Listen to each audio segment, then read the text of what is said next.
Thank you. I'd like to call this meeting to order. Mr. City Attorney, are there any reports from closed session? Thank you, Madam Mayor. Nothing to report out of closed session. Thank you. Madam Clerk, roll call, please. Here. Councilmember Ayala? Here. Councilmember Rhodes? Here. Councilmember Judge? Here. Mayor Pro Tem Blitzer? Here. And Mayor Kavanaugh? Here. Greg, would you like to lead us in the Pledge of Allegiance tonight? Thank you.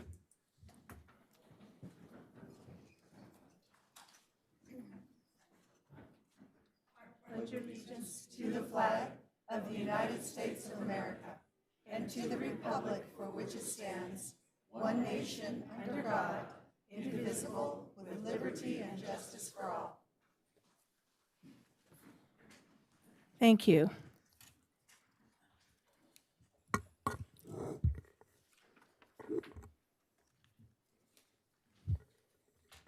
One A. Oh, I move that all resolutions and ordinances presented tonight be read in title only and all further reading be waived. Second. Call for the vote.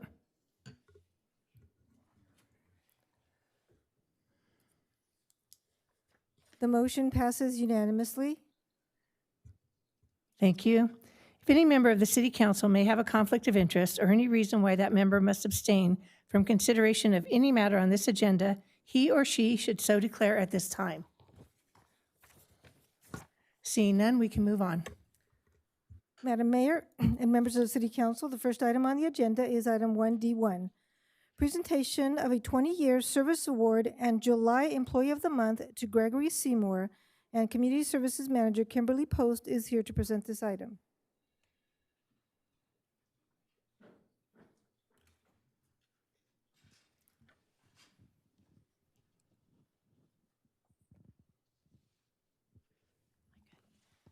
Good evening, Mayor Kavanaugh and members of the City Council. It is my pleasure to recognize Gregory Seymour, Nutrition Services Worker at the Simi Valley Senior Center, as the City of Simi Valley's Employee of the Month for July. Greg has made an extraordinary impact on the city's nutrition program. One of his most notable recent accomplishments is the development of a cookbook featuring approximately 50 of his own original recipes, each reviewed and approved by the Ventura County Area Agency on Aging dietitian to meet the nutrition requirements of the senior nutrition program. By preparing these meals from scratch, Greg has helped reduce the average cost per meal by approximately 28% compared with pre-prepared meals. These savings allow us to stretch valuable grant funds while providing our seniors with a greater variety of fresh, flavorful meals. His work has been so successful that he has shared his cookbook as a county resource for 11 other senior meal sites throughout the Ventura County. Each weekday, Greg and his team prepare approximately 235 meals for our on-site congregate lunch and our Meals on Wheels programs. He also leads and inspires an exceptional team of kitchen volunteers whose dedication greatly expands what our program can accomplish. Tonight's recognition is especially meaningful because Greg is also celebrating an incredible milestone, 20 years of dedicated service to the city of Simi Valley. Over the past 2 decades, Greg has done far more than prepare meals.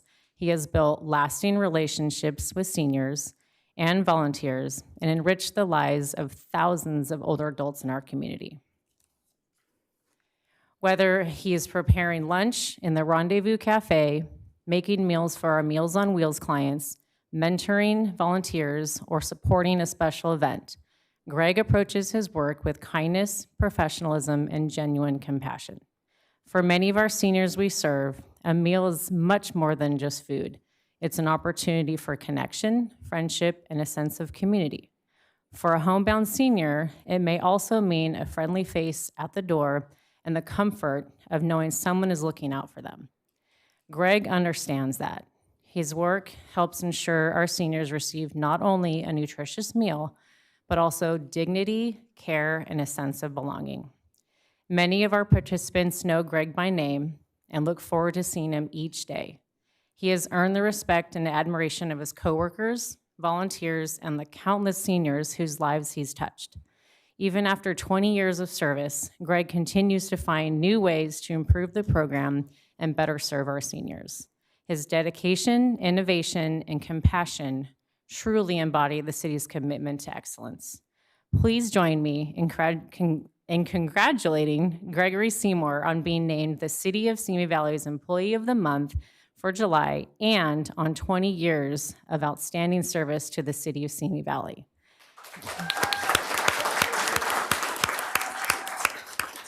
Greg, congratulations, and we thank you for everything you've done and continue to do for our seniors, our community, and the City of Simi Valley. Thank you. So I get to give you a lot of prizes tonight. So this is your certificate for being Employee of the Month. So congratulations on that. Along with that, Greg was also recognized as the Kiwanis Volunteer of the Year at the President's Breakfast. So congratulations on that too. That was actually on your 20th anniversary with the city, right? A little birdie told me that. So during that recognition, I was able to recognize his 20 years of service.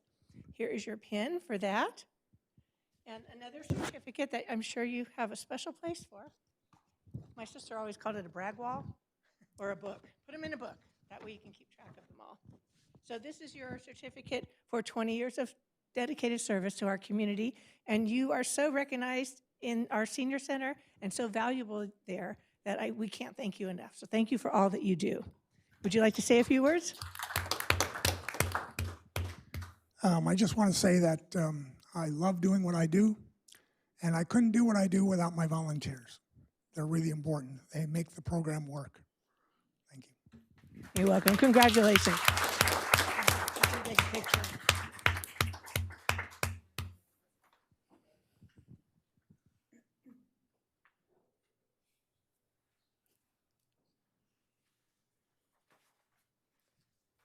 Congratulations, Greg. Thank you.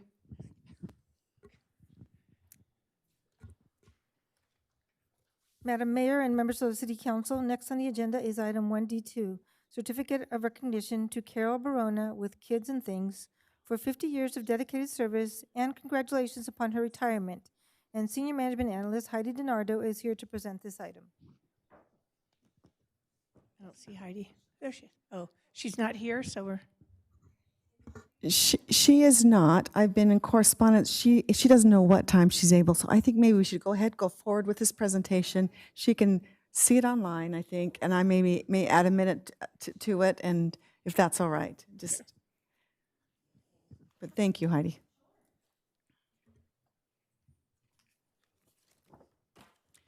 Good evening, Mayor Kavanaugh and members of the City Council. I was going to call Carol Ann Barona up this evening, so I hope she enjoys this presentation. Tonight, the City of Simi Valley is proud to recognize Carol Ann Barona for more than 5 decades of exceptional dedication to the children and families of our community. Affectionately known as Miss Carol, she has devoted her life's work to creating a place where children felt safe, loved, encouraged, and inspired to grow. Through her unwavering compassion, kindness, and commitment, she has nurtured generations of children while providing families with the priceless gift of knowing their little ones were being cared for as if they were their own. Under her leadership, Kids and Things became far more than a preschool. It became a second home, a place where lifelong friendships were formed, confidence was built, memories were made, and countless futures were shaped. Many who once learned and worked under Carol's guidance have gone on to become educators themselves, carrying forward the values of patience, kindness, and love she so faithfully modeled. The hundreds of heartfelt messages shared in Miss Carol's honor tell a remarkable story. Parents speak of the peace they found knowing their children were being so well cared for. Former students remember their happiest childhood memories. Employees describe finding their life's calling because of the mentorship they received. And many families credit Kids and Things with shaping the course of their lives. Kids and Things' mission has always been simple: to create a loving, warm, and nurturing environment where every child could learn, grow, build confidence, and discover their potential. Because of Carol's life's work, thousands of children entered the world with stronger hearts, brighter futures, and cherished memories that will last a lifetime. To Carol, we would say your influence reaches far beyond the walls of Kids and Things. It lives on in every child you encouraged, every family you comforted, every teacher you inspired, and every life you quietly changed through your generosity, grace, and unwavering belief in children. With deepest gratitude, we honor your extraordinary legacy and thank you for over 50 years of making Simi Valley a kinder, stronger, and more compassionate community. Presented this 27th day of July, 2026. Thank you. I believe Mayor Pro Tem Litzer wanted to say a few words. I would love to say something. Ironically, she is not here because, yes, she's supposed to retire this month, but, well, just to give you context, she began as a teenager working for her mother, helping out in this preschool. She went on to acquire it and has spent her entire life running this preschool, after-school daycare program, et cetera. But tonight, she wasn't sure if she could make it because someone has to stay there until the very last child is picked up, and until so everything's secure and locked up. And she just and she's also kind of shy. And I'll be honest, a little, but very deserving. And she has. And I thought we honored our sports players, but I'm sure many of them are as wonderful as they are because of her caring, her undying love and caring for them. And I met her. Actually, it was, I will tell you, independently, because my grandchildren went through her program, completely found by different mothers, but my daughter, it was during COVID. I never walked inside her building because of the protocols they had to go through. It wasn't until just this year that I walked with a different grandchild into the building and saw, wow, this is a place of love and caring. And so I just think people like Carol who have absolutely molded our future of Simi Valley. And so thank you for Heidi putting that beautiful recognition together. She's going to watch this. If she happens to show up, when that time comes, I'll have her come forward and take a bow. But anyway, just want to say thank you. Thank you. Councilmember Judge? Thank you, Madam Mayor. I just wanted to say my family's relationship with Kids and Things goes all the way back to my brother attending Kids and Things. Well, my children went to Kids and Things, and her contribution to our community through her love of our children and of our community is immeasurable. I'm going to miss her, and I hope the location stays going for a long, long time. Thank you.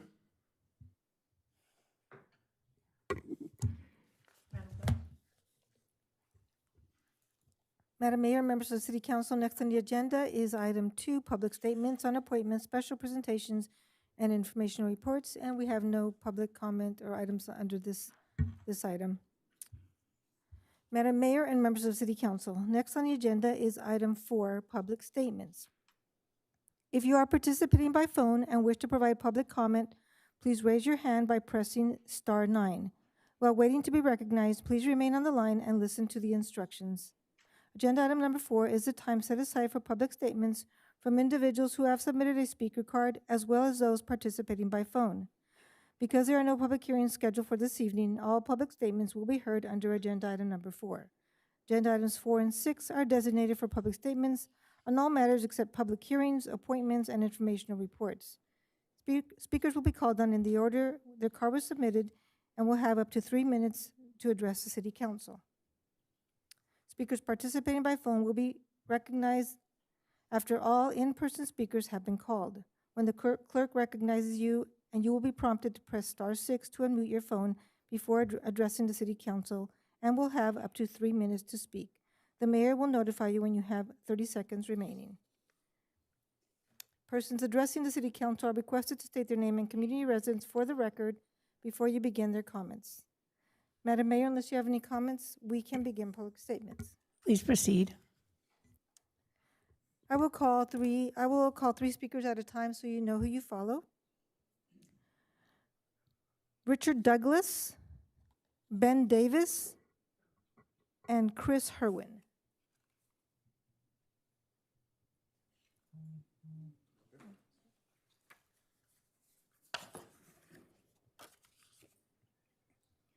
Hi, my name is Richard Douglas, and I live at the Springtime condos off of Cochrane. And there's a safety issue I'd like to address. I'd like to get looked at. Months ago, a lady was killed there. She was hit by a car. There's no safe way to cross Cochrane in Archwood Lane, and she kind of dodged traffic and winged it, and she lost. So what I'm proposing, or would hope, I don't know how to go about it. That's why I'm here, but I would like to get a left turn lane light, a left turn light put there in this, for the traffic, because there's been 2 T-bones and the lady was killed. And if you look to the left, you look to the right, it's all trees. And it's hard to see what's coming and what's not coming. The only way to get out there is to go into the center lane and wait till the traffic goes by, and then take your break. But to get across the street as a pedestrian, it's next to impossible.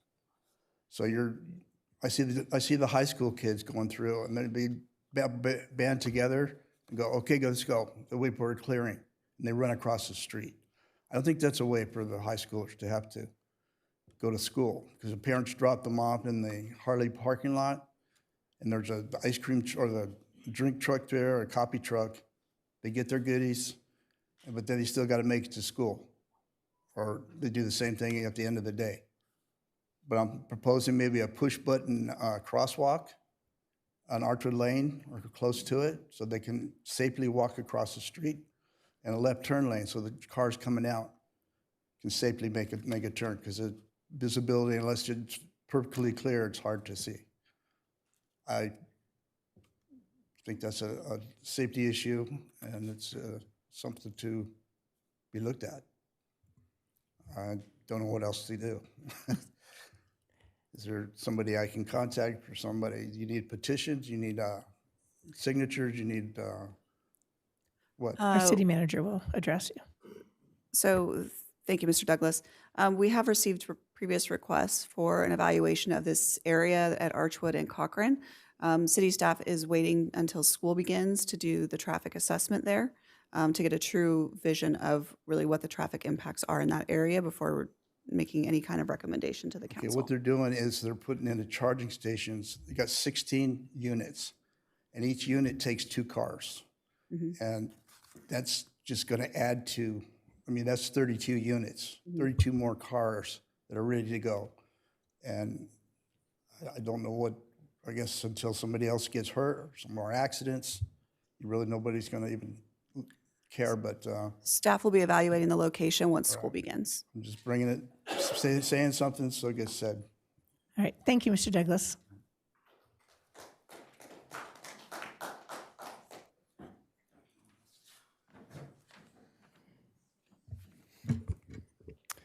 Good evening, Mayor, council members, and city staff. My name is Ben Davis, and this is the 9th time I've stood at this podium talking about our housing crisis. Tonight, I want to start with a thank you. I understand the staff memo on this issue has been released to the city council, and I want to thank City Manager Argabright and her staff for the work that went into it. I'm not privy to the information contained within the memo, but this was never about me getting to look at a document. It's about making sure this council has what it needs to act. And that's really why I keep coming back. To make sure the council has the information needed to build a strong Simi Valley, and to make sure the door stays open for whomever decides it's time to walk through it. Somewhere in that memo is the start of a good story for Simi Valley, a story about a council that took a real housing tool seriously, sent it to staff, and then had the courage to put it on an agenda and vote. And this is not a small thing, because the math in front of us is not gentle. The state is requiring Simi Valley to build 2,800 dwelling units by 2029. We're 5 years into that 8-year clock, and we have built 1,300. That leaves a gap of 1,500 units to be built in 2.5 years. At that pace, we don't get there. We cannot close a gap like that with the same tools that got us into it. This city needs every practical solution it can find, and movable tiny homes are one of the most workable ones on the table. So tonight, I'm not asking for a decision. I'm just asking that whoever reads that memo and sees what I see feels free to say so out loud. And that's all it takes, is asking to put it on the agenda. And thank you for your time, and thank you for getting us this close. Thank you, Mr. Davis.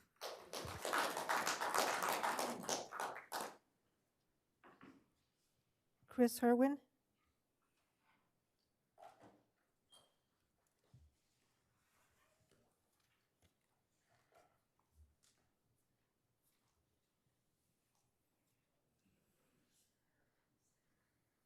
Good evening. My name is Christine Herwin. I've lived here in Simi since '91.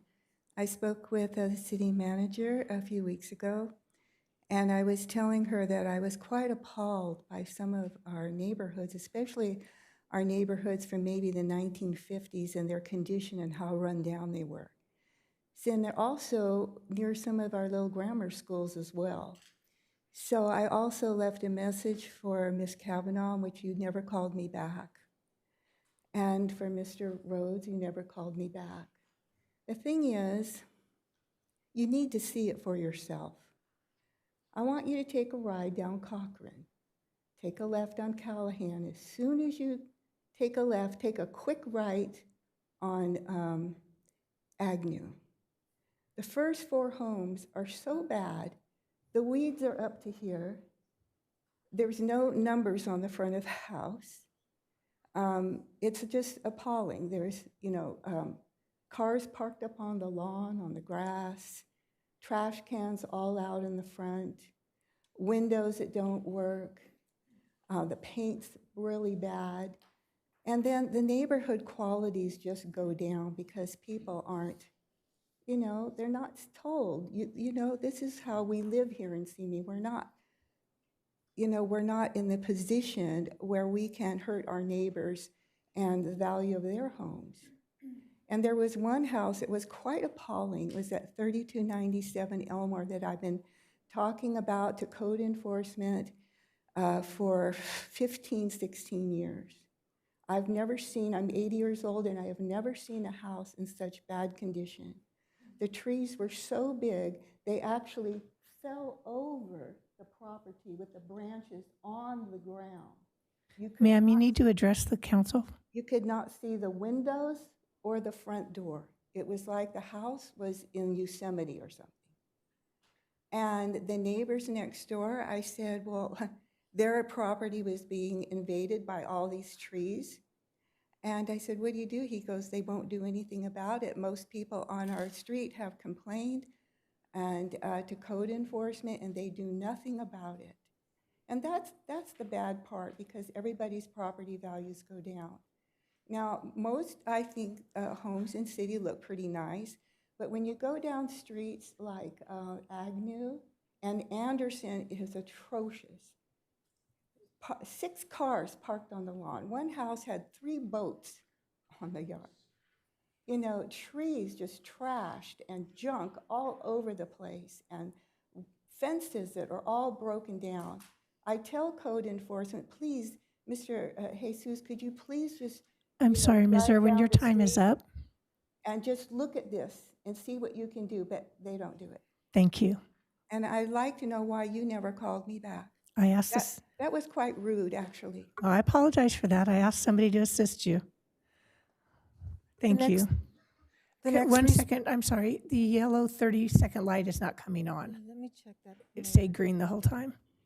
I don't know if we can fix that or not. I can, I'll take care of that. I noticed that it was not working. Thank you, Mayor.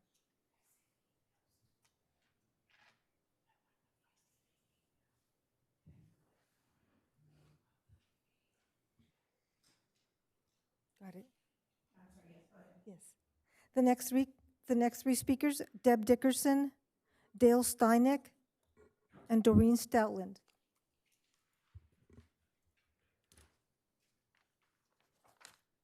Good evening, Mayor Kavanaugh, City Council members. My name is Deb Dickerson, resident of Simi Valley, running for City Council District 4. I'm here tonight to ask the city and the City Council to begin a conversation about data centers before one is proposed in our city. Data centers are the backbone of digital economy. They power everything from online banking, emergency communications, streaming services, cloud storage, artificial intelligence. They're an important infrastructure, and they're not inherently good and they're not inherently bad. Modern data centers consume an enormous amount of energy. They require millions of gallons of water a year for cooling, depending on whatever technology is being used. And these are important, these impacts are important, and we need to do some careful consideration in that area. Data centers occupy large industrial buildings, and although they can generate some amazing property tax revenue for the city and construction jobs, in the long run, there's very few permanent job opportunities once these data centers are completed. There's also quality of life considerations, the backup generators, the cooling equipment, the electrical substations. They create noise and visual impacts if they're not thoughtfully designed. They require significant electrical infrastructure upgrades that can affect all of our surrounding communities. Communities around the country are really involved in this conversation right now. And so CME really needs to get involved in this right now. In Ventura County, there's a small scale data center proposal for Ventura on the fairgrounds up in Ventura County. Some of the options include a ban, which is what Monterey Park has done. There's zoning regulations, which is what Alhambra used to restrict data centers in their city. There's performance standards. There's temporary moratoriums, which allows cities to look at the long-term impacts. That's what Montebello, El Monte, Baldwin Park have all done. You have to look at the renewable power, water conservation, all of the noise and the community benefits. My request tonight is simple. Let's be proactive, not reactive. Before our proposal arrives in the city desks, it'd be prudent for staff to look at it and develop some clear standards that protect our community. Demand for data centers is expected to continue for many years, and the decisions that we make right now are going to affect our community for decades. I encourage the council to put this issue on the future agenda and discuss and have public input.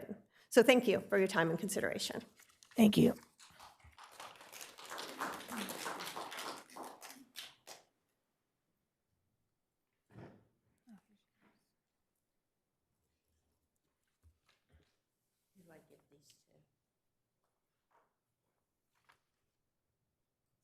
Good evening, Mayor, council members.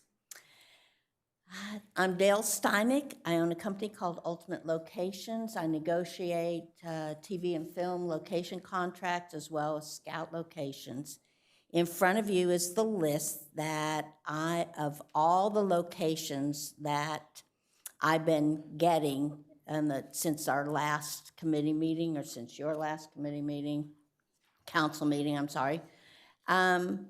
You'll notice on the list, you probably know quite a few of those locations. Well, they're mine. They're my locations. And I negotiate the contract when any film company comes to town. Now, it is my hope that this all works out because you said, Mayor, that you wanted a piece of the pie. Well, this is how you get the whole pie. You get I have been going to every location, every place, every business, and I'm not done. I do this every day. So I'm hoping, I can't promise, but I'm doing my best in getting these locations. So when any production comes to Simi Valley, we might get that whole pie. Because in any film, there's 10 to 12 locations. In any TV show, it's different. Like in any series, there's three things that are going on right now. You might know of, I don't know. One is for Ventura County, but I've been to all the sets. I've talked to the producers. I've talked to the directors. I've talked to the location managers. And I've made sure that they know that I'm available when it comes to finding locations here in Simi Valley. Thank you. Thank you, Ms. Steinick. Oh, do you have any questions? I'm sorry. No, thank you for the list. Okay.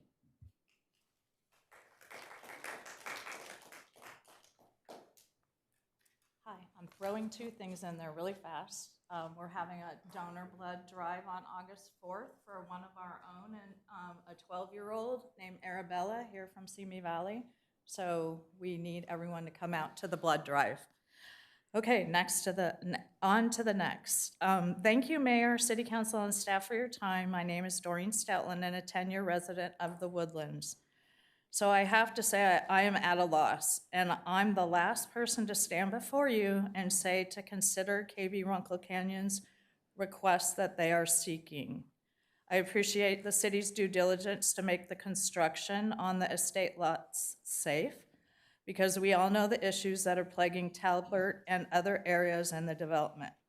But if we are moving the goalposts that are dictated on the hard stops of the timeline, we should probably be willing to work together to adjust those hard stops.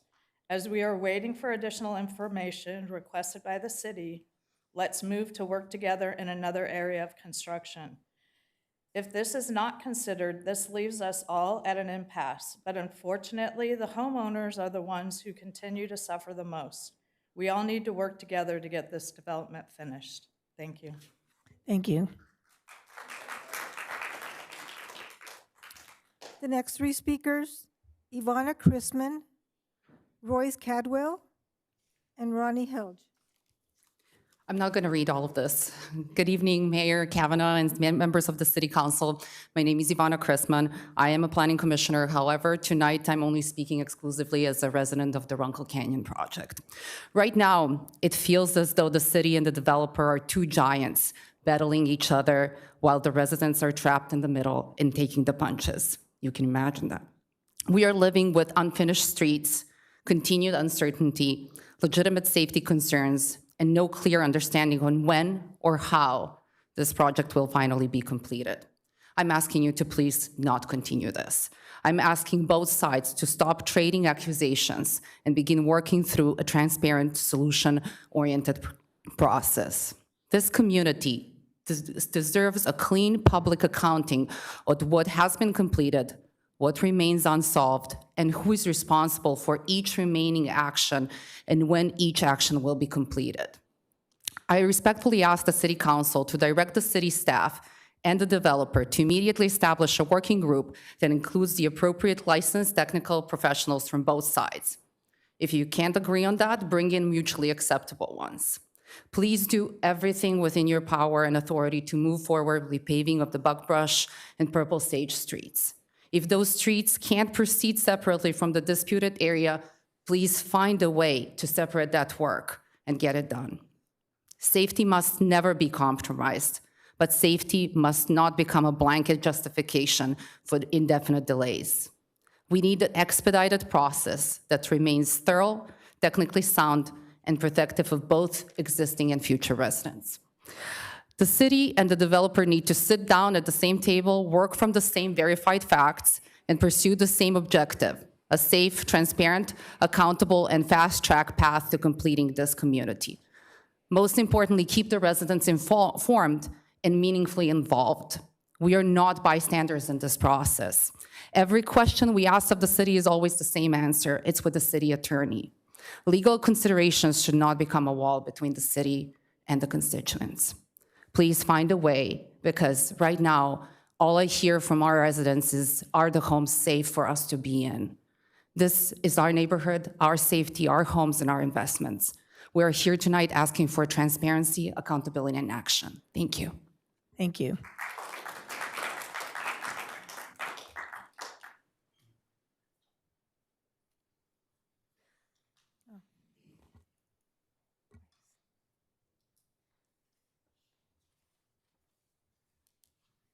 Okay, I'm going to read mine.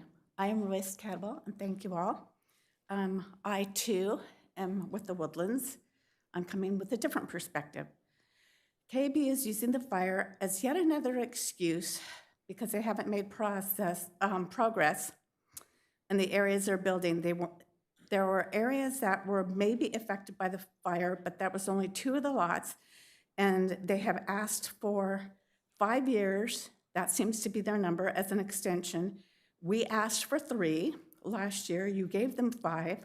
And a year later, they're coming back asking for more time using the fire as an excuse. They have other estate lots that can be working on in the meantime, as well as the senior center. They clearly have no intention of being done within the 5 years you gave them, as this has been consistent going on. It will be over 15 years since I've lived in the Woodlands, if you include the 5-year extension you gave them last year, and more for those in the first phase. I am in the second phase, and we were told that the senior center would be completed the following year. We moved in November of 2015. You need to stop giving them extensions. They don't ever come through, and they continue to ask for more. They could be building in the senior center property or the other estate lots while they wait for their soil samples. They need to show the city proof of funding to complete the build out, which I don't believe they have. They will continue to ask for extensions because even though the city, if I'm not mistaken, has said in the past that you wouldn't grant any more extensions, you do continue to do so. This needs to stop. We as owners are beyond frustrated, and at this point possibly need to get maybe media presence here to let other areas in the United States and in our area know that it takes KB well over 15 years and they still can't complete a project. Thank you. Thank you.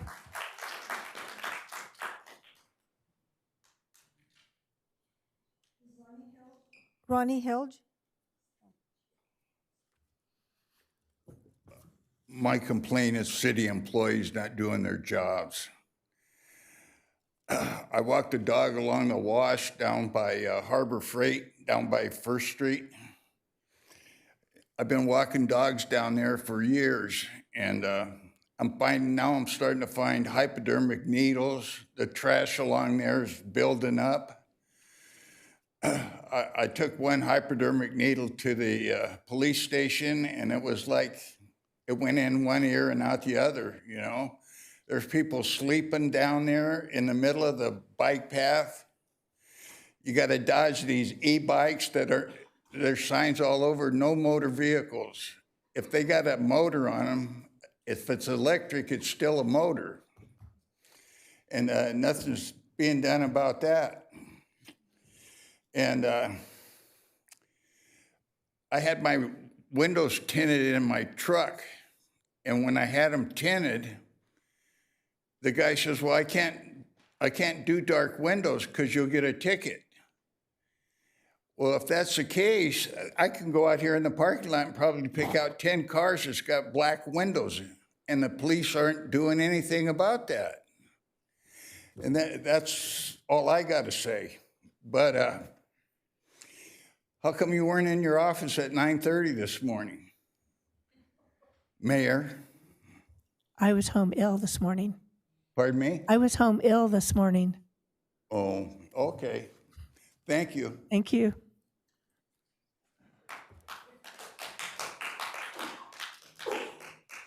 The next three speakers, Frank Tomlinson, Jamie Sanchez, and Seth Putnam.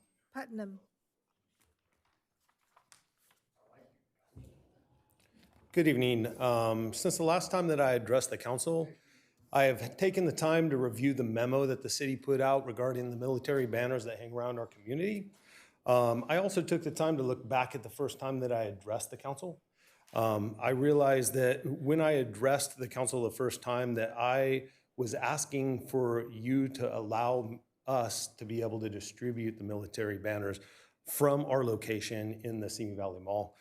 Since that time, in the weeks that followed, my team and I have reconsidered that and realized that that's not the most prudent approach, but it would be better for us to be able to do this around a city event. It would be able to distribute the banners and in a place that would be more like the Veterans Plaza in the mall or a similar location like that. Distributing the banners at an event allows veterans to shake hands with one another, to give meaningful interactions with people like the CEO of Veteran Mentor Project, James Espinoza, or a veteran business owner, Chris Dunn, who owns Covered Six and employs hundreds of veterans in our community. The city's proposed list of resources is a step in the right direction, and I do appreciate that. But with all due respect, veterans get plenty of lists and phone numbers. Our idea is conversations with people in the community that can make real change in veterans' lives. Simi Valley's sons and daughters deserve better than another list of phone numbers. The city memo mentioned the risk to the city by partnering with Vets in Valor, but risk works both ways as well. We need to consider that the risk for veterans being underserved or worse. A few years back, a young Marine told me he was struggling. He found himself laying in the middle of his living room on his carpet, considering that he was done with life. I connected this Marine with one of our resources through which he was able to experience healing, and today he is thriving. He has a young daughter and another on the way. He has a beautiful young family. He's recently graduated from Cal Lutheran University with a master's, and he's actually going to have a license in marriage and family therapy that he will be practicing with here locally. I'm grateful that I was there for him, but there are more veterans in our community struggling in the same way, and the risk of not doing all that we can is simply too great. I would ask that the council would reconsider the issue and allow Vets in Valor to fill a gap that would benefit the entire community. Thank you. Thank you.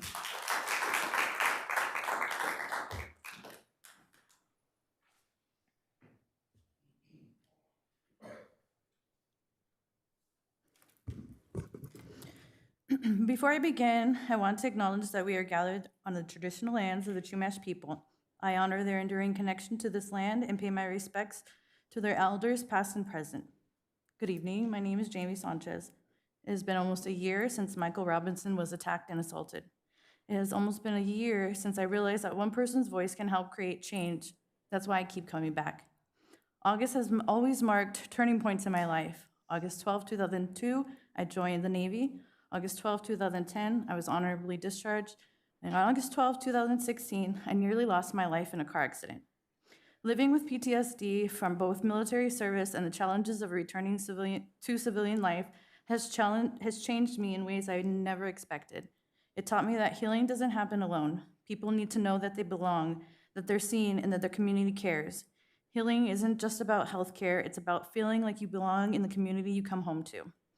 August is also National Wellness Month, Black Business Month, including the International Day of World's Indigenous People, August 9th, and Women Equality Day, August 26th. These observances remind us that strong communities are built by recognizing the people who make them stronger. Being a veteran is a privilege. It's not an entitlement, it is a sacrifice and a commitment I made to this country. And I believe serving my community didn't end when I took off the uniform, but coming home was the hardest part.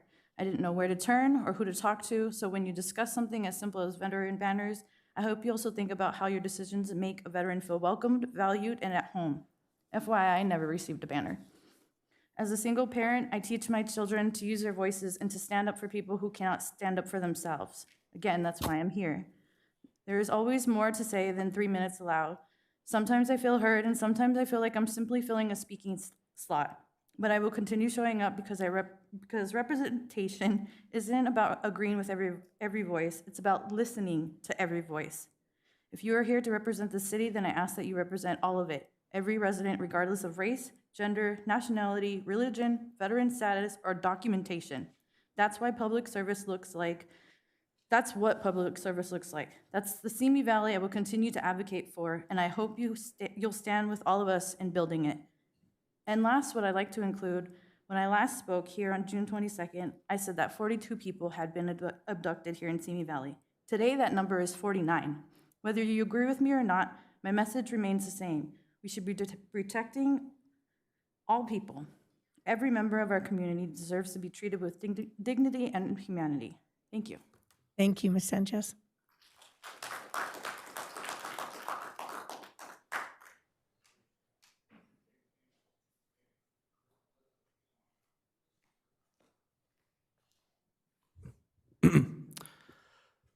Seth Putnam, vocational rehabilitator for individuals with physical and developmental disabilities. From Yosemite and Stern Street to all the way down about, I want to say Tapo Canyon. For the last 10 years, there's been an infestation of coyotes coming down from out of the hills. They've been killing and eating pets. They're a danger to children in the area. I take it either nothing's being done about it, or if something is being done, it's clearly not enough because it's still happening. I would wish for somebody on this board to take care of that after 10 long years, please. And as a side note, I second Simi Valley's abstinence from adopting a data center. We've already got Rocketdyne. We don't need to turn into Flint, Michigan. Thank you. Thank you. Madam Mayor, the last speaker here in person is Travis Foster.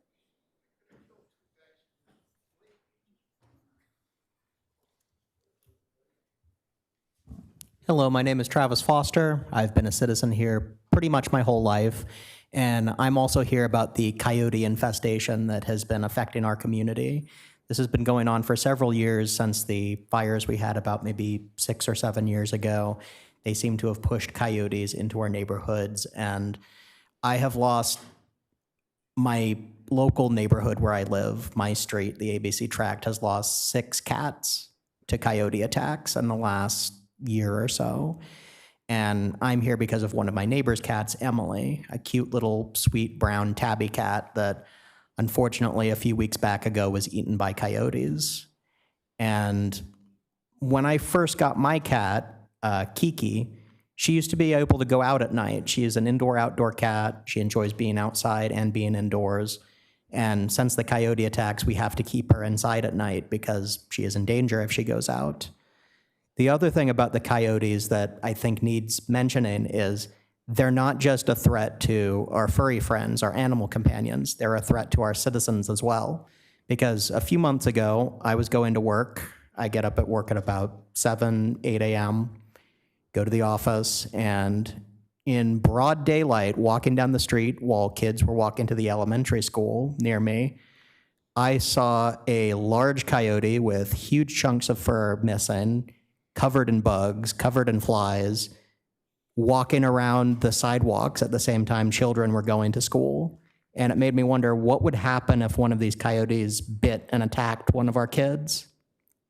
It's a disturbing thought, and I'm hoping that everybody here will listen and think hard about this and involve animal control and do something with this coyote infestation before something terrible happens. Thank you, everybody. Thank you. Madam Mayor, that was the last speaker in person. If there are any participants by phone and you'd like to speak, please press *9 to raise your hand. Janet, do we have anyone? We do not have any hands raised. Madam Mayor, that was the last speaker this evening. Thank you.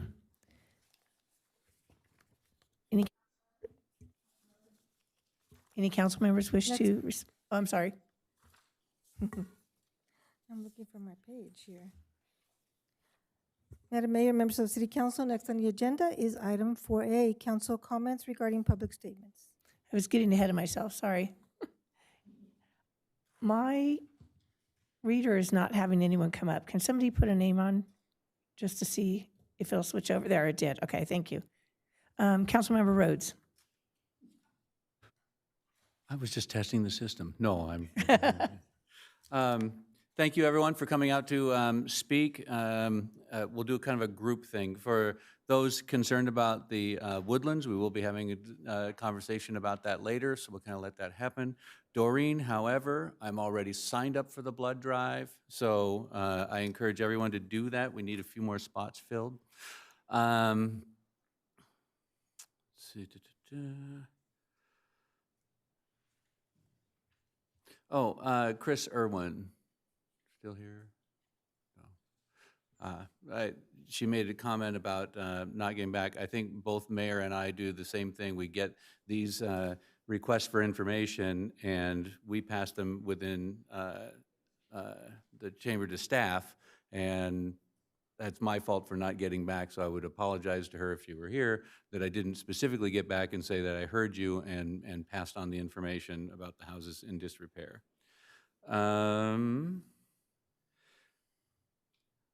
Coyote infestation. I have not been familiar with that side of the valley. I live over in Bridle Path, and we have coyotes all the time, but they're in the sort of the parklands behind, but they do occasionally get in and get our animals. I'm not sure what the city's role in coyote abatement is versus park and county. So we have some information on our website about coyotes. Primarily when we work with the county for animal services, they really want to ensure education is happening, and they will come out and do presentations to neighborhood council, and we put out some information previously. Like I said, there's some information on our website. Mostly it's about discouraging coyotes from coming down and from being in yards, so like not leaving food out, making sure that any kind of fruit is picked up off the ground, if you have fruit trees or bushes or things like that. While you can report a coyote interaction to Ventura County Animal Services at 805-388-4341, typically that is going to be if there's an actual interaction, not just if you see a coyote, because they will not come out just to pick up a coyote. There has to be some type of interaction, which is why they want to ensure that we're not encouraging coyotes to be in the area by leaving out food, water, things like that outside. And Madam Mayor, I'll leave others to comment on others. Thank you. Mayor Pro Tem Litster? Thank you. Lucy, just so you're aware, our screens still show that we're voting for something, so I don't know. I just thought I'd share that with you, at least mine. I think ours do. That's what mine was hooked up before, Right. but now it's okay. Okay, it is now, good. Okay, thank you. Yes, we will discuss Runkle Canyon. Thank you for your concerns and your perspective, because it is all very, very important. Frank, appreciated your, right in the front, I'm sorry. Appreciated your suggestion, and very aware that and I liked your suggestion of tailoring it to a public event, et cetera, making it maybe not necessarily with your business entity, but just something that is special for veterans, et cetera. And as you were saying that, I thought, boy, in June we have Flag Day, how appropriate. Maybe there could be a presentation flag. But anyway, I wanted to appreciate your suggestion. And I was curious, I'm sorry, Jamie, that you never received or didn't have a banner in your honor. So I don't know quite the whole process for that, but. Typically, they're requested by the family or the service member. So I don't know if it can be requested after the fact, but we can, but anyway, I would love to have one for you as well. So thank you though for your perspective comments. Dale has left. I was going to congratulate her on working so hard in our community to promote filming, because certainly we can see the value of that. Deb, thank you for your suggestion in terms of being proactive discussing data centers. It is certainly a hot topic across the country and maybe worthy of our consideration as well. I think I actually wanted to end by Mr. Maybe wrote Ronnie's last name down wrong, so let me just say he was the one that was complaining about suggesting that there's not been enough cleanup effort along the Royo, et cetera. He just spoke out with the police chief. Good. I'm glad to know that is the case. Thank you, because then I won't comment. But he's correct, certainly, that there is need for cleanup, but it is a partnership, and so we need to be pursuing that, particularly with our park friends, et cetera, who control the pathways, I believe. I think that, again, just want to say thank you for all of the comments and varied perspectives and things that we need to be concerned about in the city. There's much going on, and we appreciate the interaction and your information, so thank you. Thank you. Councilmember Judge? Thank you, Madam Mayor. I just wanted to thank Mr. Tomlinson and Ms. Sanchez for coming out and keeping veterans' issues in the forefront. That's always a very important issue, and we should be aware of that. I also think Frank's idea of having a city event, Flag Day would be great, Veterans Day would be another one. To do the banner kind of removal and presentation on those days, that'd be an outstanding thing the city could do. On the issue of coyotes, we took up this, where'd they go? Oh, they're gone. Okay. We did take up this issue years ago, about 10 years ago now, maybe a little more. And we were allowing residents in certain areas of the city that had the big coyote problems to raise their fences beyond the city max, if I understand, if I remember correctly. So maybe they qualify for that. I don't know exactly where the track is, but they might want to look into that. Otherwise, thanks everybody for coming out and speaking. Thank you. Councilmember Ayala? Hi, everyone. It's good to be back. We were gone for a while. Everyone addressed everything except for Mr. Douglas. I just wanted to, the city manager talked about we need to wait for school, but just know school is literally right around the corner. And the reason we do that is because it won't be a good evaluation if it's not accounting for the students who are actually in the area. It actually might hinder what you're trying to accomplish. And so that is being taken into account, and we will also make sure that the charging stations is part of that general area, so that also will be taken into account as they do the study for you. Okay, that's all. Thank you. Thank you. I think everyone's pretty much covered everything. I would love to see something done for the veterans. My nephew's currently serving, So it would be great to have something done. Do we have a stand-down day here in Simi Valley at all? Is that what it's called? Where they bring in services for everybody? It's something maybe our Simi Valley Veterans Foundation can look at or maybe work with. So I'll bring it up with them, see if they'd be interested in co-hosting or working together. I think the more people you get to be involved, the better we'll be able to make it into an event and maybe get more and more veterans involved. So I'll look into that a little bit more and then get back to you. Jamie, thank you always for your service too. Everything else, we are going to be discussing the Woodlands, and I think that's about it. So I think we can move on to our next item. Madam Mayor and members of the City Council, next on the agenda is item 7, the consent calendar. And there is one resolution for your consideration this evening. Consent item 3, resolution number 2026-36, a resolution of the City Council of the City of Simi Valley approving acceptance of grant funds and execution of a grant agreement and any amendments thereto from fiscal year 2026-27 State of California Department of Highway Patrol Cannabis Tax Grant Program.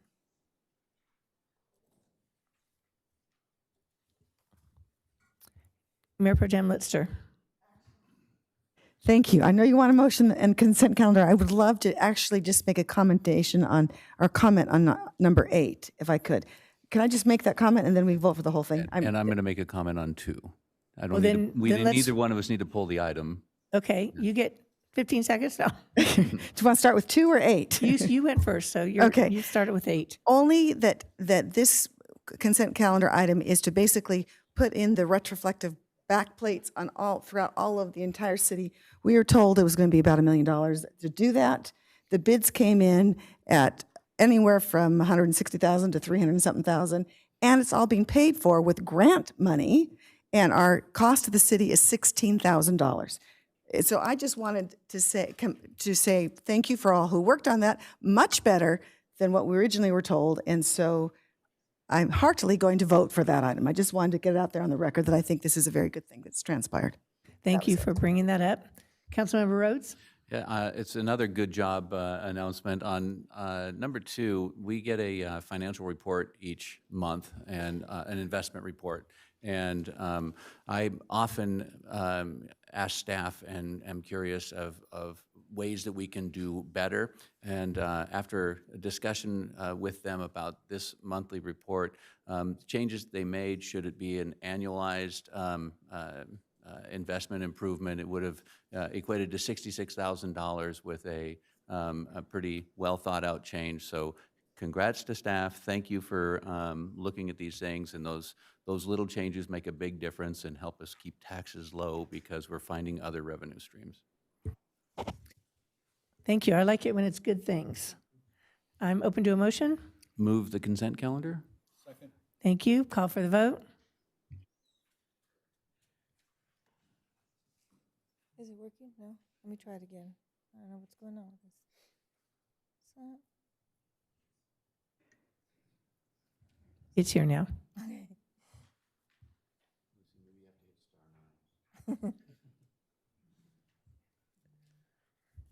The motion passes unanimously. Thank you. Madam Mayor and members of the City Council, next on the agenda is item 8A, second reading of ordinance number 1368, updating Municipal Code Chapter 5, Title 4, the updated Emergency Operations Plan. The reading of the ordinance is as follows. Ordinance number 1368, an ordinance of the City Council of the City of Simi Valley repealing and replacing Chapter 5 of Title 4 of the Simi Valley Municipal Code, Emergency Preparedness. I move to adopt ordinance number 1368 without modifications. Second. Call for the vote.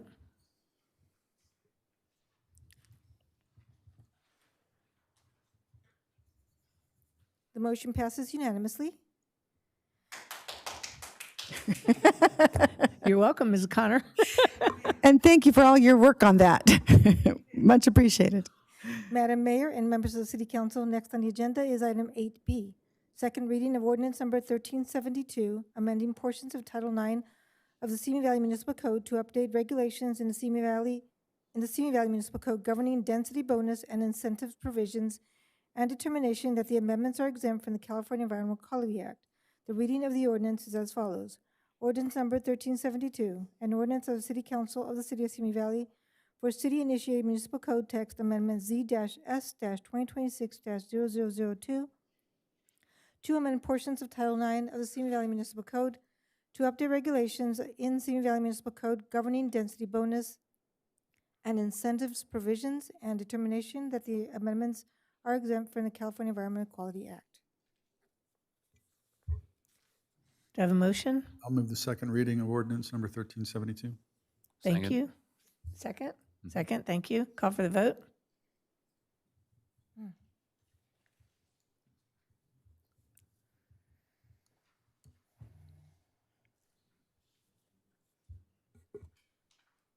Councilmember Judge? Thank you. The motion passes unanimously. It's got a ghost in it tonight.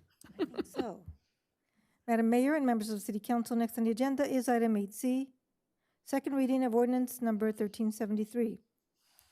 To consider Simi Valley Code Amendment Z-S-2026-0001 to update regulations of accessory dwelling units, a determination that these amendments are exempt from the California Environmental Quality Act. The reading of the ordinance is as follows. Ordinance number 1373.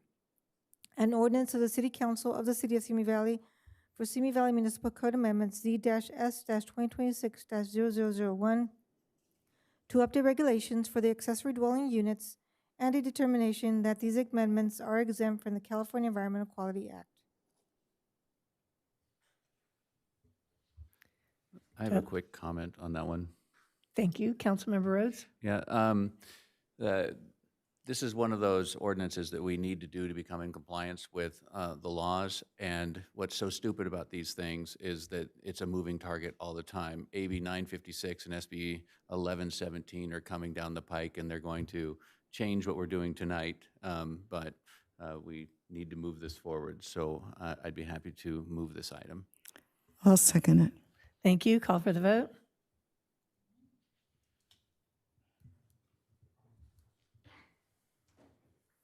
The motion passes unanimously. Thank you. Madam Mayor and members of City Council, next on the agenda is item 9A, review of city-owned properties for potential inclusion in the Samaritan Center's Transitional Housing Feasibility Study. And Assistant to the City Manager, Angel Sierra, is here to present this item.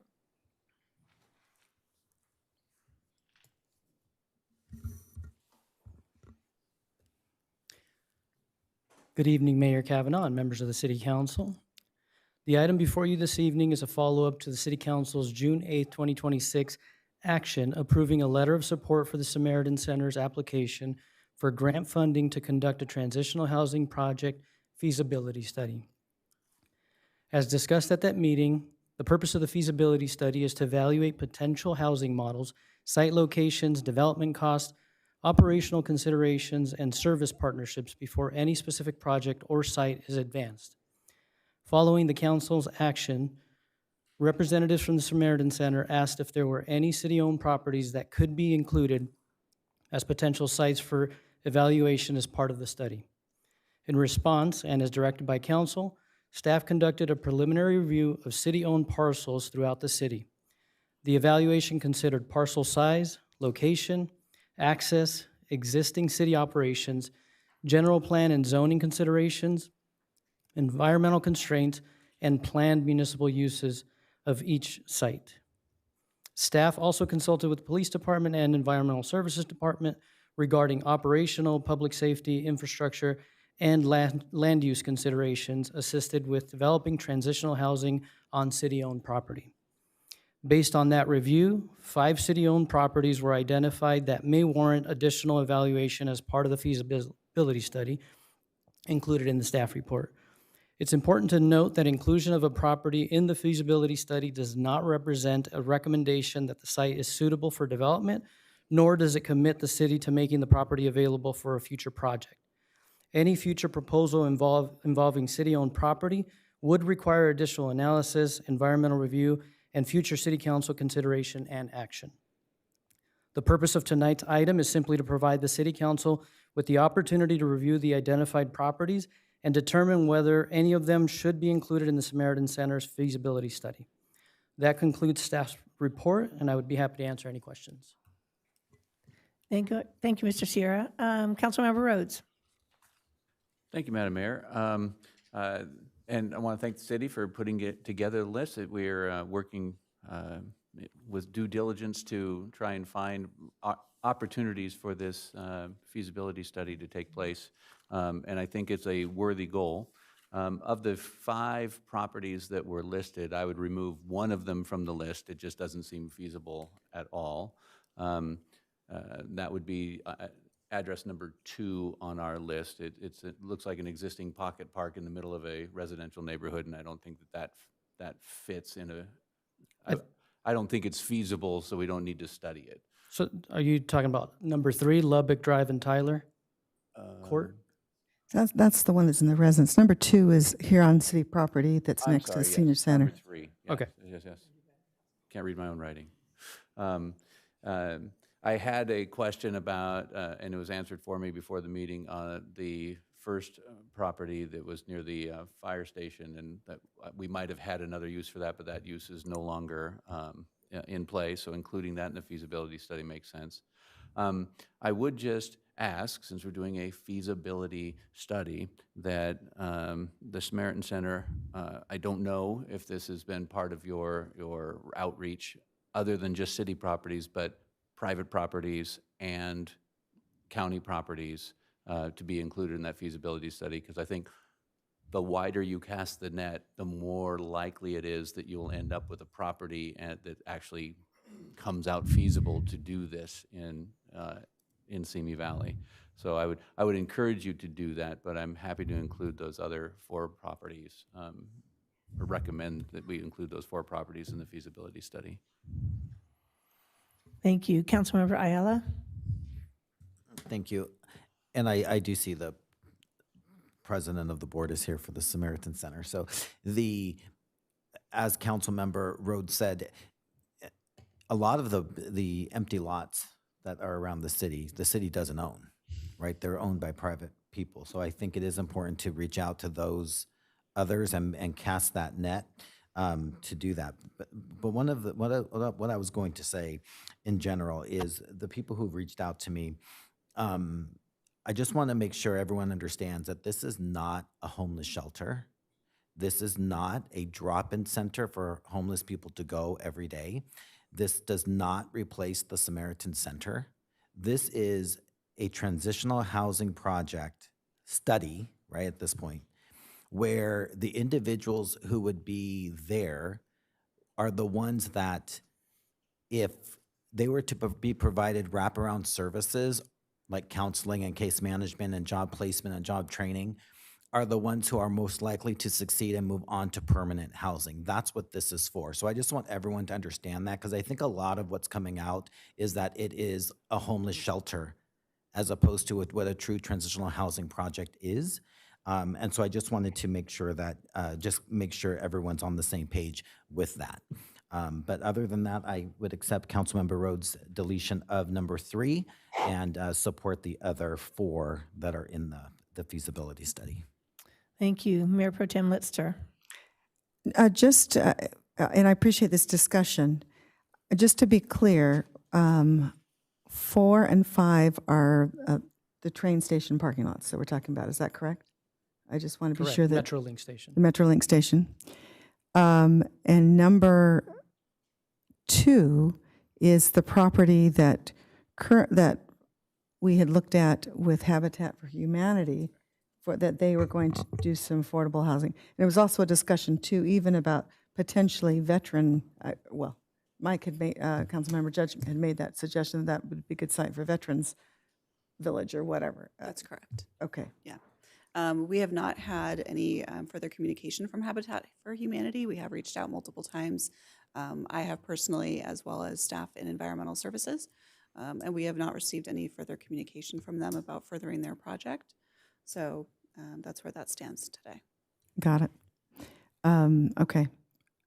And help me understand the nature. I certainly understand the study that's going to take place, or the desire. This discussion is just as properties that the city owns that currently are a possibility to be studied? Is that, or just looked at? Is that, what would come, if we say, well, these three meet the size criteria, help me understand how it would be used in the study, or what the study looks at specifically. Is it going to be accessibility to services? Is it going to be accessibility to public transportation? Is it going to be cost? Is it, what is the criteria that? Yeah, and I would say, I mean, we have Doug here from the Samaritan Center, so, I mean, we can certainly invite him to come forward and. Mr. Landon, would you like to come forward? And I'd love to also know, if he's coming forward, if he wants to come forward, how many, obviously there was a conversation about on the church property itself, and is the parks we talked, are they also developing a similar list? Who else would be contributing would be studied? For instance, the for sale property next to the free clinic, which I think would be a lovely location, but anyway, I'm just. Yeah. So the study RFP does outline guidelines for a developer to look into different properties. We've asked them to look at, I believe, at least 3 properties. And what I'm really happy that you're doing is helping us a little bit, pointing us in the direction where some city property could be potentially looked at, whether these properties meet the criteria, like near bus, transit, the size. Those are things that the study is going to look at. I did share with Ms. Albright the RFP for review, looking for any comments you might have in that study before we release it first week or so of August. But so this is very helpful. Like I said, the Samaritan Center property, St. Francis property is an option, but we wanted to look elsewhere. We'll pass these on to the developer when that selection's made. And then, like Rocky said, private property is not out of the question. We have to find someone that has a vacant lot that, is a half acre or so that they'd be willing to. So have you already is it the RFP recipient who has that responsibility, or are you as a board looking at properties in advance and suggesting they look at them? It'll be the job of the developer to look at what's available in CME. These will be some candidates. We'll provide him or her. We put in the RFP that they can contact the city for much of this information. So it'll be a collaborative event. Is there a similar list that has been put together by the Parks and Recreation? I know they were part of the discussion. I believe we've asked. We don't have any input from the parks. Okay. Okay. Any other questions? Thank you. You happy to make the motion? Okay, Mr. Landon, you're done. Thank you. Yes, motion, please. I move to include the following city-owned properties in the Samaritan Center's Transitional Housing Project Feasibility Study. That would be properties in the staff report 1, 2, 4, and 5. Second. Thank you. Call for the vote.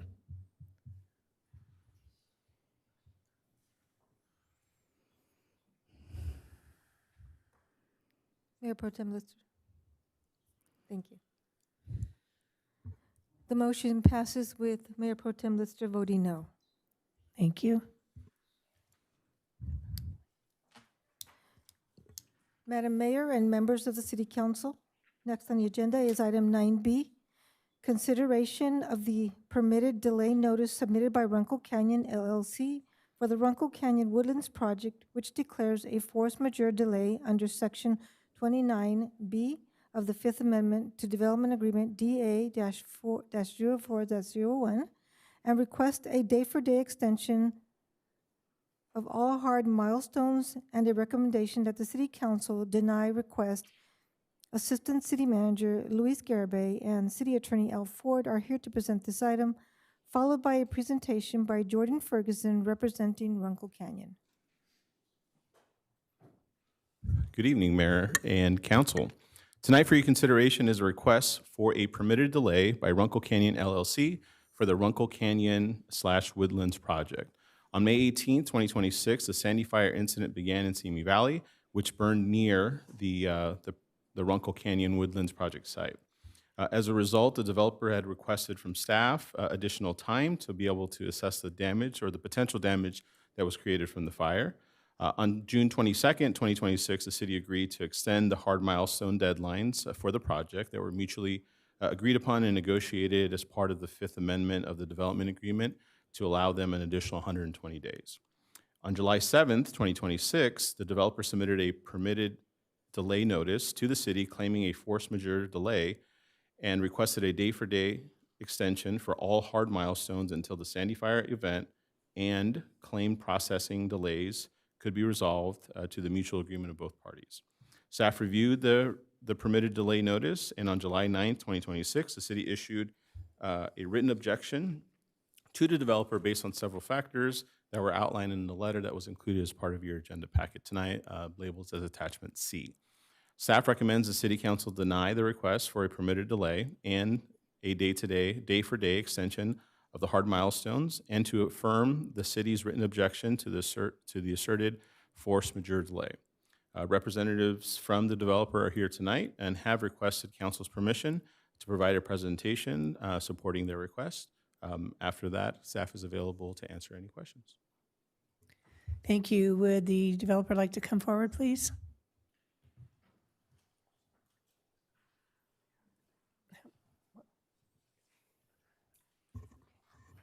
We have a 5-minute time limit on this. Will you be able to do your presentation in that time? I will speak as quickly as I can, and if It's you'd a like to little hear bit. more, you're welcome to. Okay, thank you. I'll say, we're here tonight. We know that this project has been going on since 2004, and that's something that I say every time I speak here, not because it's a point of pride to myself or my client, but because it's a reflection of the reality. We've been working on this for a long time.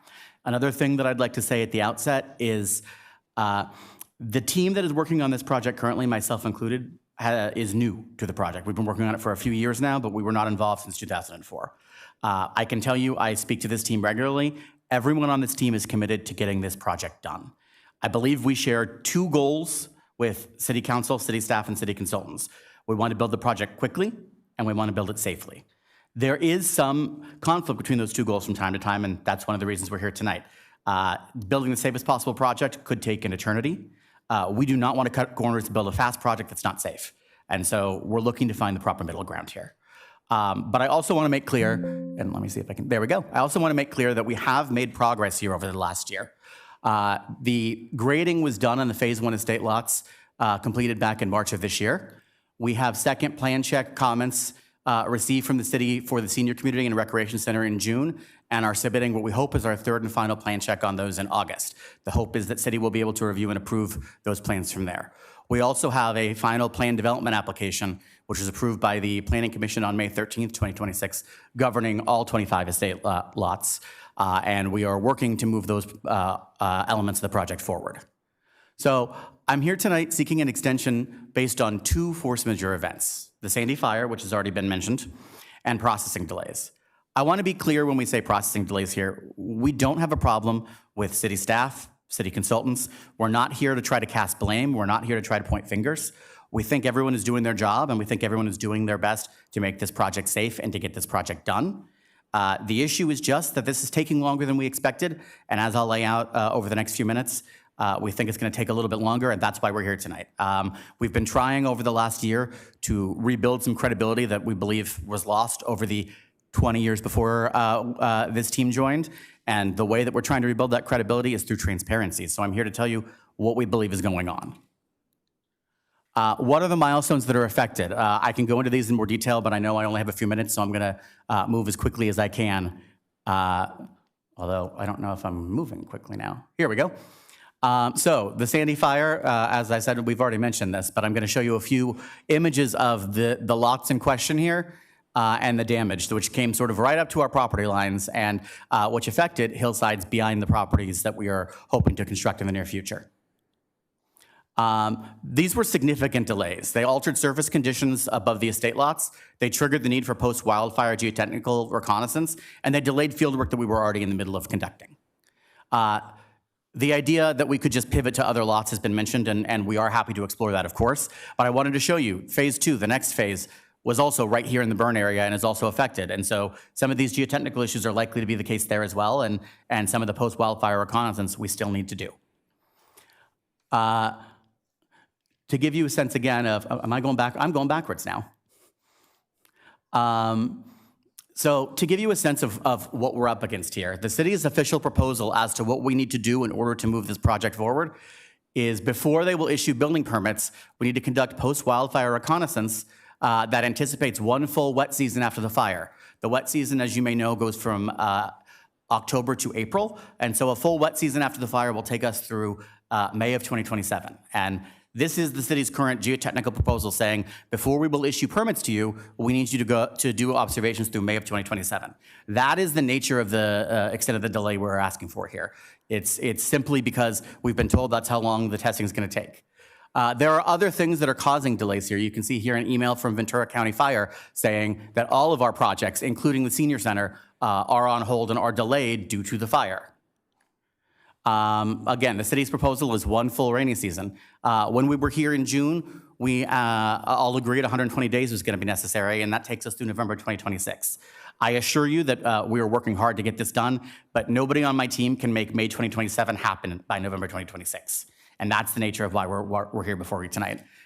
The other thing that I want to talk about, and it looks like I'm going to run out of time here, so I can get into it further if the council would like, or I'm happy to discuss at a later date, are the processing delays that have kept us from getting the approvals that we need here. And again, we're not accusing staff of not doing their job here. We think everybody is doing their job. It's just taking longer than anyone expected.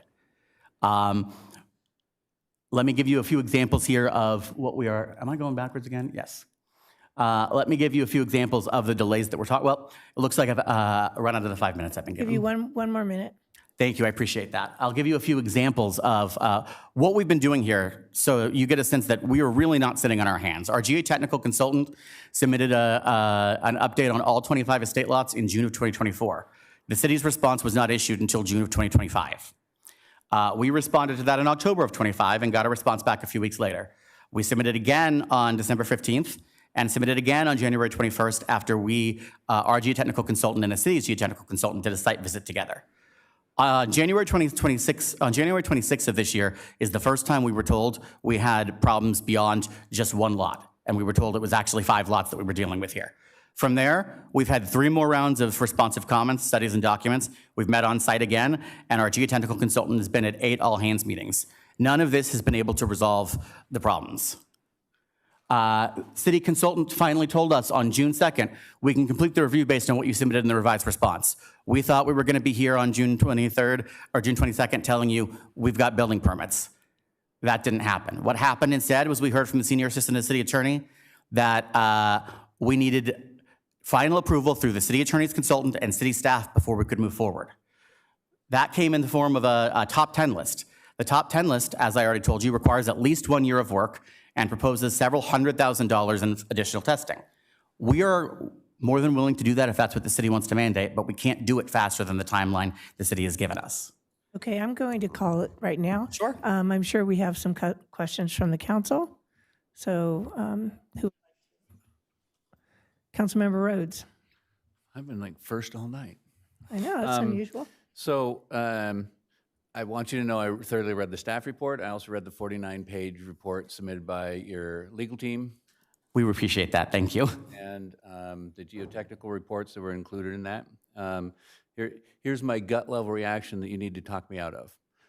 The force majeure number 1, the fire, we already dealt with that. It was a 120-day extension, and then we kind of see where we are as a result of the fire. So that was agreed to, and that one's off the table. In terms of the other items, I think there's a disconnect between what you presented and at least my now understanding, which we might get into, but I would be a bad steward of the city if I gave a blank check tolling this thing forward forever, and that doesn't. That's not what we're asking, I but sure. understand, but I would encourage my council counterparts not to, or to go ahead and affirm our letter of refusing the force majeure, that 120 days stay in place, and that we work to resolve the other issues. You're developers, you know things take time. You've been doing this project for 20 years. We should have an anticipation level of how long things take. And yes, there can be errors. Yes, there can be conversation. That's what these meetings and transparency is for. And I think that 120 days is sufficient, and we can keep moving forward. That would be my opening salvo idea on how we treat this request. I don't know if there was a request to talk you out of it. I'm happy to try if you'd like. I'll let others speak. Okay, thank you. Councilmember Ayala? I agree with what Councilmember Rhodes said, but I also want to, one thing you said is that you could pivot to other lots, that you'd be willing to explore that.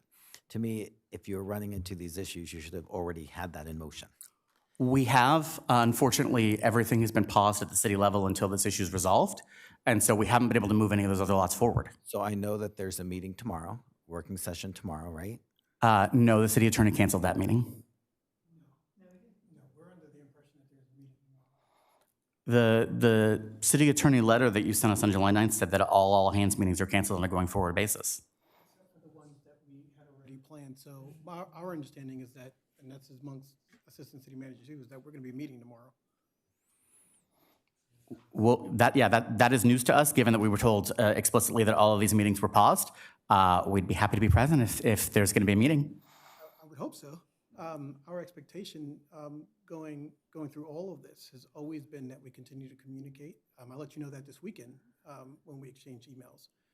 At the end of the day, while we recognize that, KB is interested in building the project, city staff as well as the city attorney's office has been interested, and really I'll just be candid because of the history of the project in general, of ensuring that this is moved forward in a safe and efficient manner. Of course. For the residents. And so we'll continue to sort of insist that with all of these communications. And I do appreciate reviewing your letter that you sort of admitted that everybody's trying to work collaboratively, right? And That's my understanding, and that's how we'd like to keep it. I think in order to do that, the communication has to continue to go forward. I think that requesting a blanket 1-year sort of delay without any more, which we haven't heard, even now, we haven't sort of heard that. I will also add that with respect to the wet season thing that was sort of indicated, like I do, some of these things were recommendations, and KB sort of rejected that. So the idea that today you're sort of accepting that doesn't really jive with the communications it seemed that at least I've been seeing. Our official position, and we've submitted a formal response on the top 10 list, is that the top 10 list is full of a lot of inaccuracies and is asking us for things that we believe are unreasonable. That being said, the city's position right now is we will not issue building permits until at least May of 2027. And that's the reason that we're asking for this. If the city said tomorrow, we will issue building permits next week, we believe that the force majeure could end next week. We're not trying to ask for a blanket delay. We're trying to ask for a delay until we can find a resolution. What we think you're asking for, and with all due respect, I think you're mischaracterizing what the communications are. The city's not saying that they're not going to issue any until May 2027. We're saying that we need a process in place that effectively makes sure that these slopes and other things are stable, that, when you're building it, you're doing it in a safe manner. And what you're calling delays, we're calling due process, right? We're making sure that this is all proceeding correctly. And so, no, the city is not going to just issue you all permits. If the due process is going to take... Don't interrupt me while I'm talking, because this is kind of an important sort of situation, and we've been asked to weigh in on it. Everybody up here is sort of concerned in making sure that these are built sort of efficiently, and we're not running into some of the problems that I don't think that there's any argument sort of existed for these, these other parcels that sort of are there.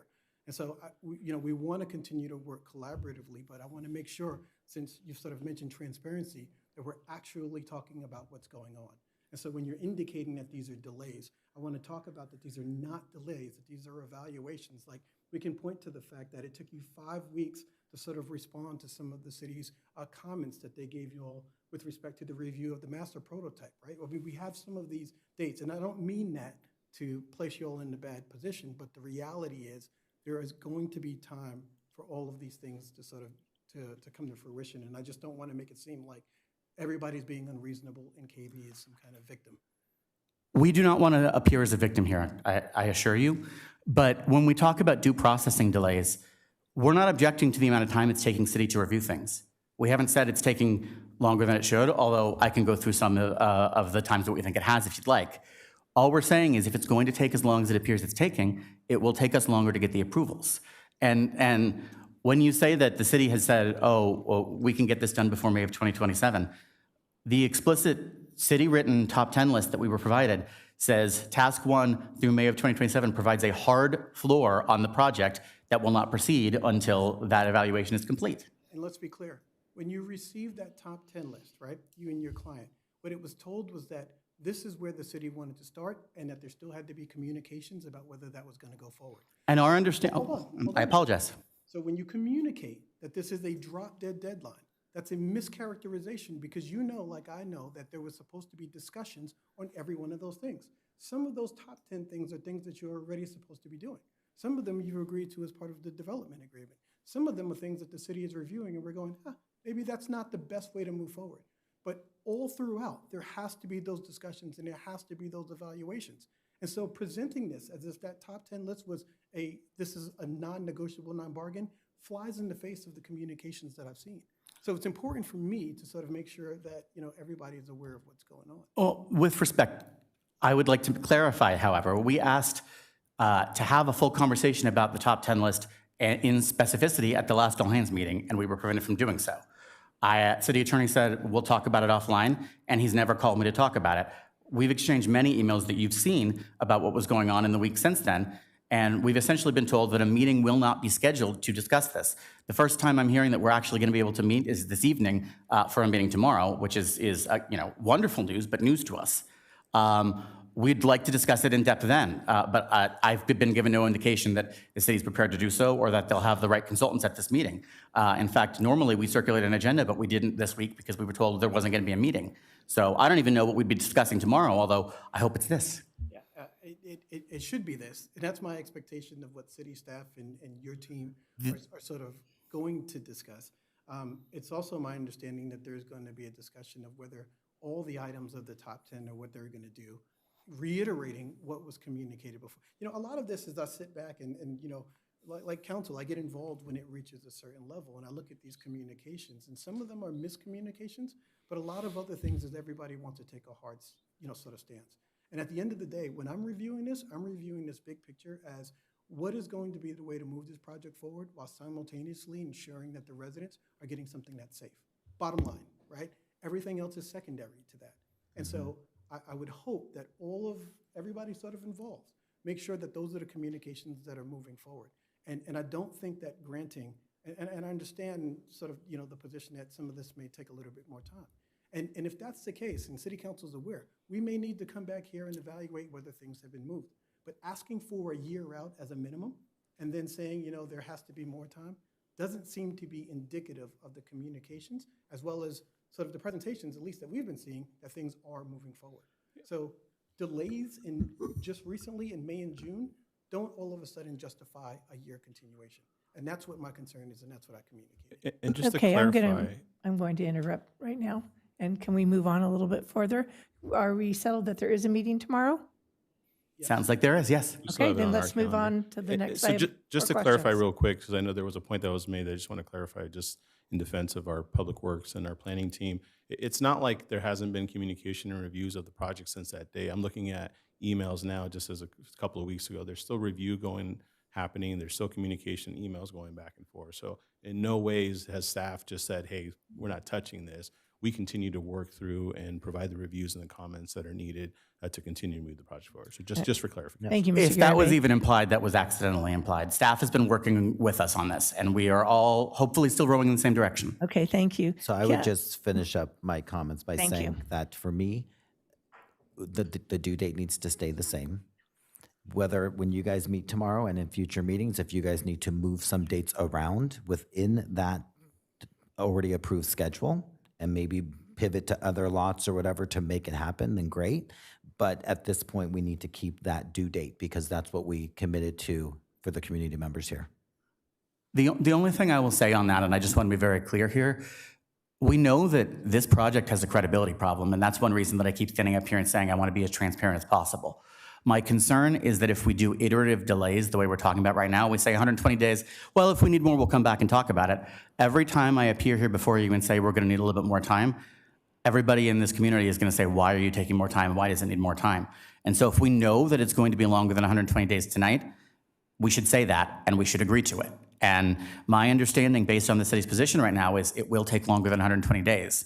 And so that's why I'm standing here saying we need more than 120 days. So that's what your meeting tomorrow will be, the start of discussion. So Mayor Pro Tem Litzer, do you have any questions? I do. But just so that I can understand better, in your slide presentation, you talked about needing to go through a wet season, et cetera, and that's the reason this needs to be delayed, et cetera. The language says anticipating a wet season. Isn't that something that can be modeled? I mean, obviously, we have rainy seasons all the time. I'm not understanding why that doesn't suffice, why it literally physically has to wait a full year. So our proposal is to do modeling. Our proposal is also, we've formally suggested to the city in writing that we could build the homes during the rainy season while monitoring, and that the city could withhold issuance of a certificate of occupancy until the rainy season is over, so that we could move the project forward while we're doing any and all evaluations. And that would be our preference, and that's the formal response we've made to the city and what our position is currently, is let us build while we're doing the evaluations, and we will prove to you that it's safe before anyone ever lives in the home. But I understand, well, and I'm hearing you, but the slope, I mean, obviously you want to be sure it's safe before Certainly. you do it. And my understanding is modeling demonstrates to planning that this is so-and-so experts have shown that there's the stability, et cetera. I think that needs to be in place before you actually start building. Well, we've actually already done that. And we have over 10 years of geotechnical monitoring data that's been submitted to the city, been reviewed by our geotechnical consultant, the city's official consultant, the city attorney's consultant, and now a third-party consultant of ours. And then maybe I misunderstand. I thought you're suggesting that the event of the Sandy fire has changed that somehow. That's correct. Well, we are suggesting it's possible. We don't believe that it has, and in fact, we've already submitted information from our geotechnical consultant who's been on site 19 times since the fire, saying we think that actually this is superficial damage that will not cause slope stability issues. However, the city's not agreed to that yet, and again, I'm not saying the city's delaying here. Okay, so has the report, so that was going to be my next question, so I appreciate your bringing it up. The 19 times that they have visited, is there a report that has come out of that concrete that has been submitted to the city indicating the findings of your geologist? I mean, do we have has that information been received by the city? We've submitted a formal response to the city's top 10 list request. I do not believe we've submitted detailed reporting at this time. But the reason I'm asking that, because that's my understanding, the reason for the 120 days was to try to demonstrate that the Sandy fire has not stopped the process, et cetera. And so Yes, and the only reason between the time you gave us 120 days and the submission of our permitted delay notice that we submitted that is it appeared to us that it was going to be impossible to discuss with the city's consultants and reach a reasonable solution as to what the path forward would be on that 120-day timeline.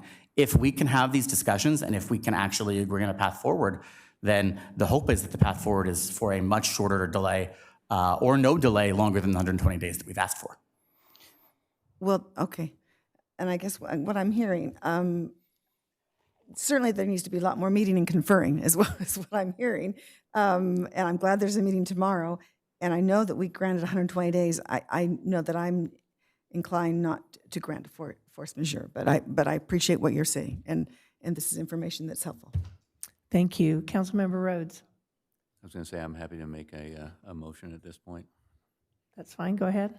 I move to deny the request of Runkle Canyon LLC for a permitted delay for a day-for-day extension of the hard milestones under Section 29B of the Fifth Amendment to the Development Agreement DA 0401, and to affirm the city's written objection to the asserted force majeure delay. Second. Thank you. Call for the vote.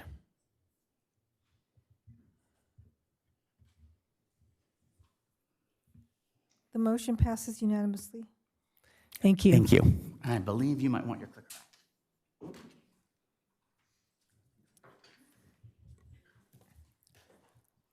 Madam Mayor and members of the City Council, next on the agenda is item 9C, discussion and possible action to establish an arena ad hoc committee. And Assistant City Manager Luis Garibay is presenting this item. Good evening again, Mayor and Council. Tonight for your consideration is the potential establishment of an arena ad hoc committee. On June 24, 2026, the United States Hockey League announced that Simi Valley as one of the 6 West Coast targeted cities to launch a USHL franchise. To advance these efforts and to explore the potential development of a facility to house the team, staff is recommending that council establish an ad hoc committee that would consist up to 2 council members. Some of the committee responsibilities would include evaluating potential sites, developing a framework for potential public-private partnership, and evaluating financing strategies. That concludes the presentation. Staff is available to answer any questions. It's one of the shortest presentations we've had. Thank you. That's good. Do I have any discussion? Any questions? I would like to say, first of all, woo-hoo, that we actually got this. This has been a long, long time in the making, and congratulations to all the city staff and everybody that worked so hard to bring this. It was one of the first things I heard about when I got on council, and those times where I had to say, something really cool is coming, and I can't tell you about it. Now we can actually talk about it in the open. And that being said, I would love to be on this committee, this ad hoc committee, to start advancing the ball forward. I would bring a lot of expertise, and yeah, so. I would like to make a larger case for myself, but. Well, I was thinking, to be honest, the other 3 of us are up for reelection. It might be best if we have Mayor Pro Tem Litster and Councilmember Rhodes do this. You do have a background in. I was going to give you all the reasons why I thought I should be doing it, and I was going to suggest that Rocky be my counterpart, ironically, without any discussion. That was actually going to be, so I don't need to give you all the I think that's reasons fair. why. I think that's the fairest. Yeah. Councilmember Judge, you okay with that? So moved. Okay. Yep. Second. Call for the vote.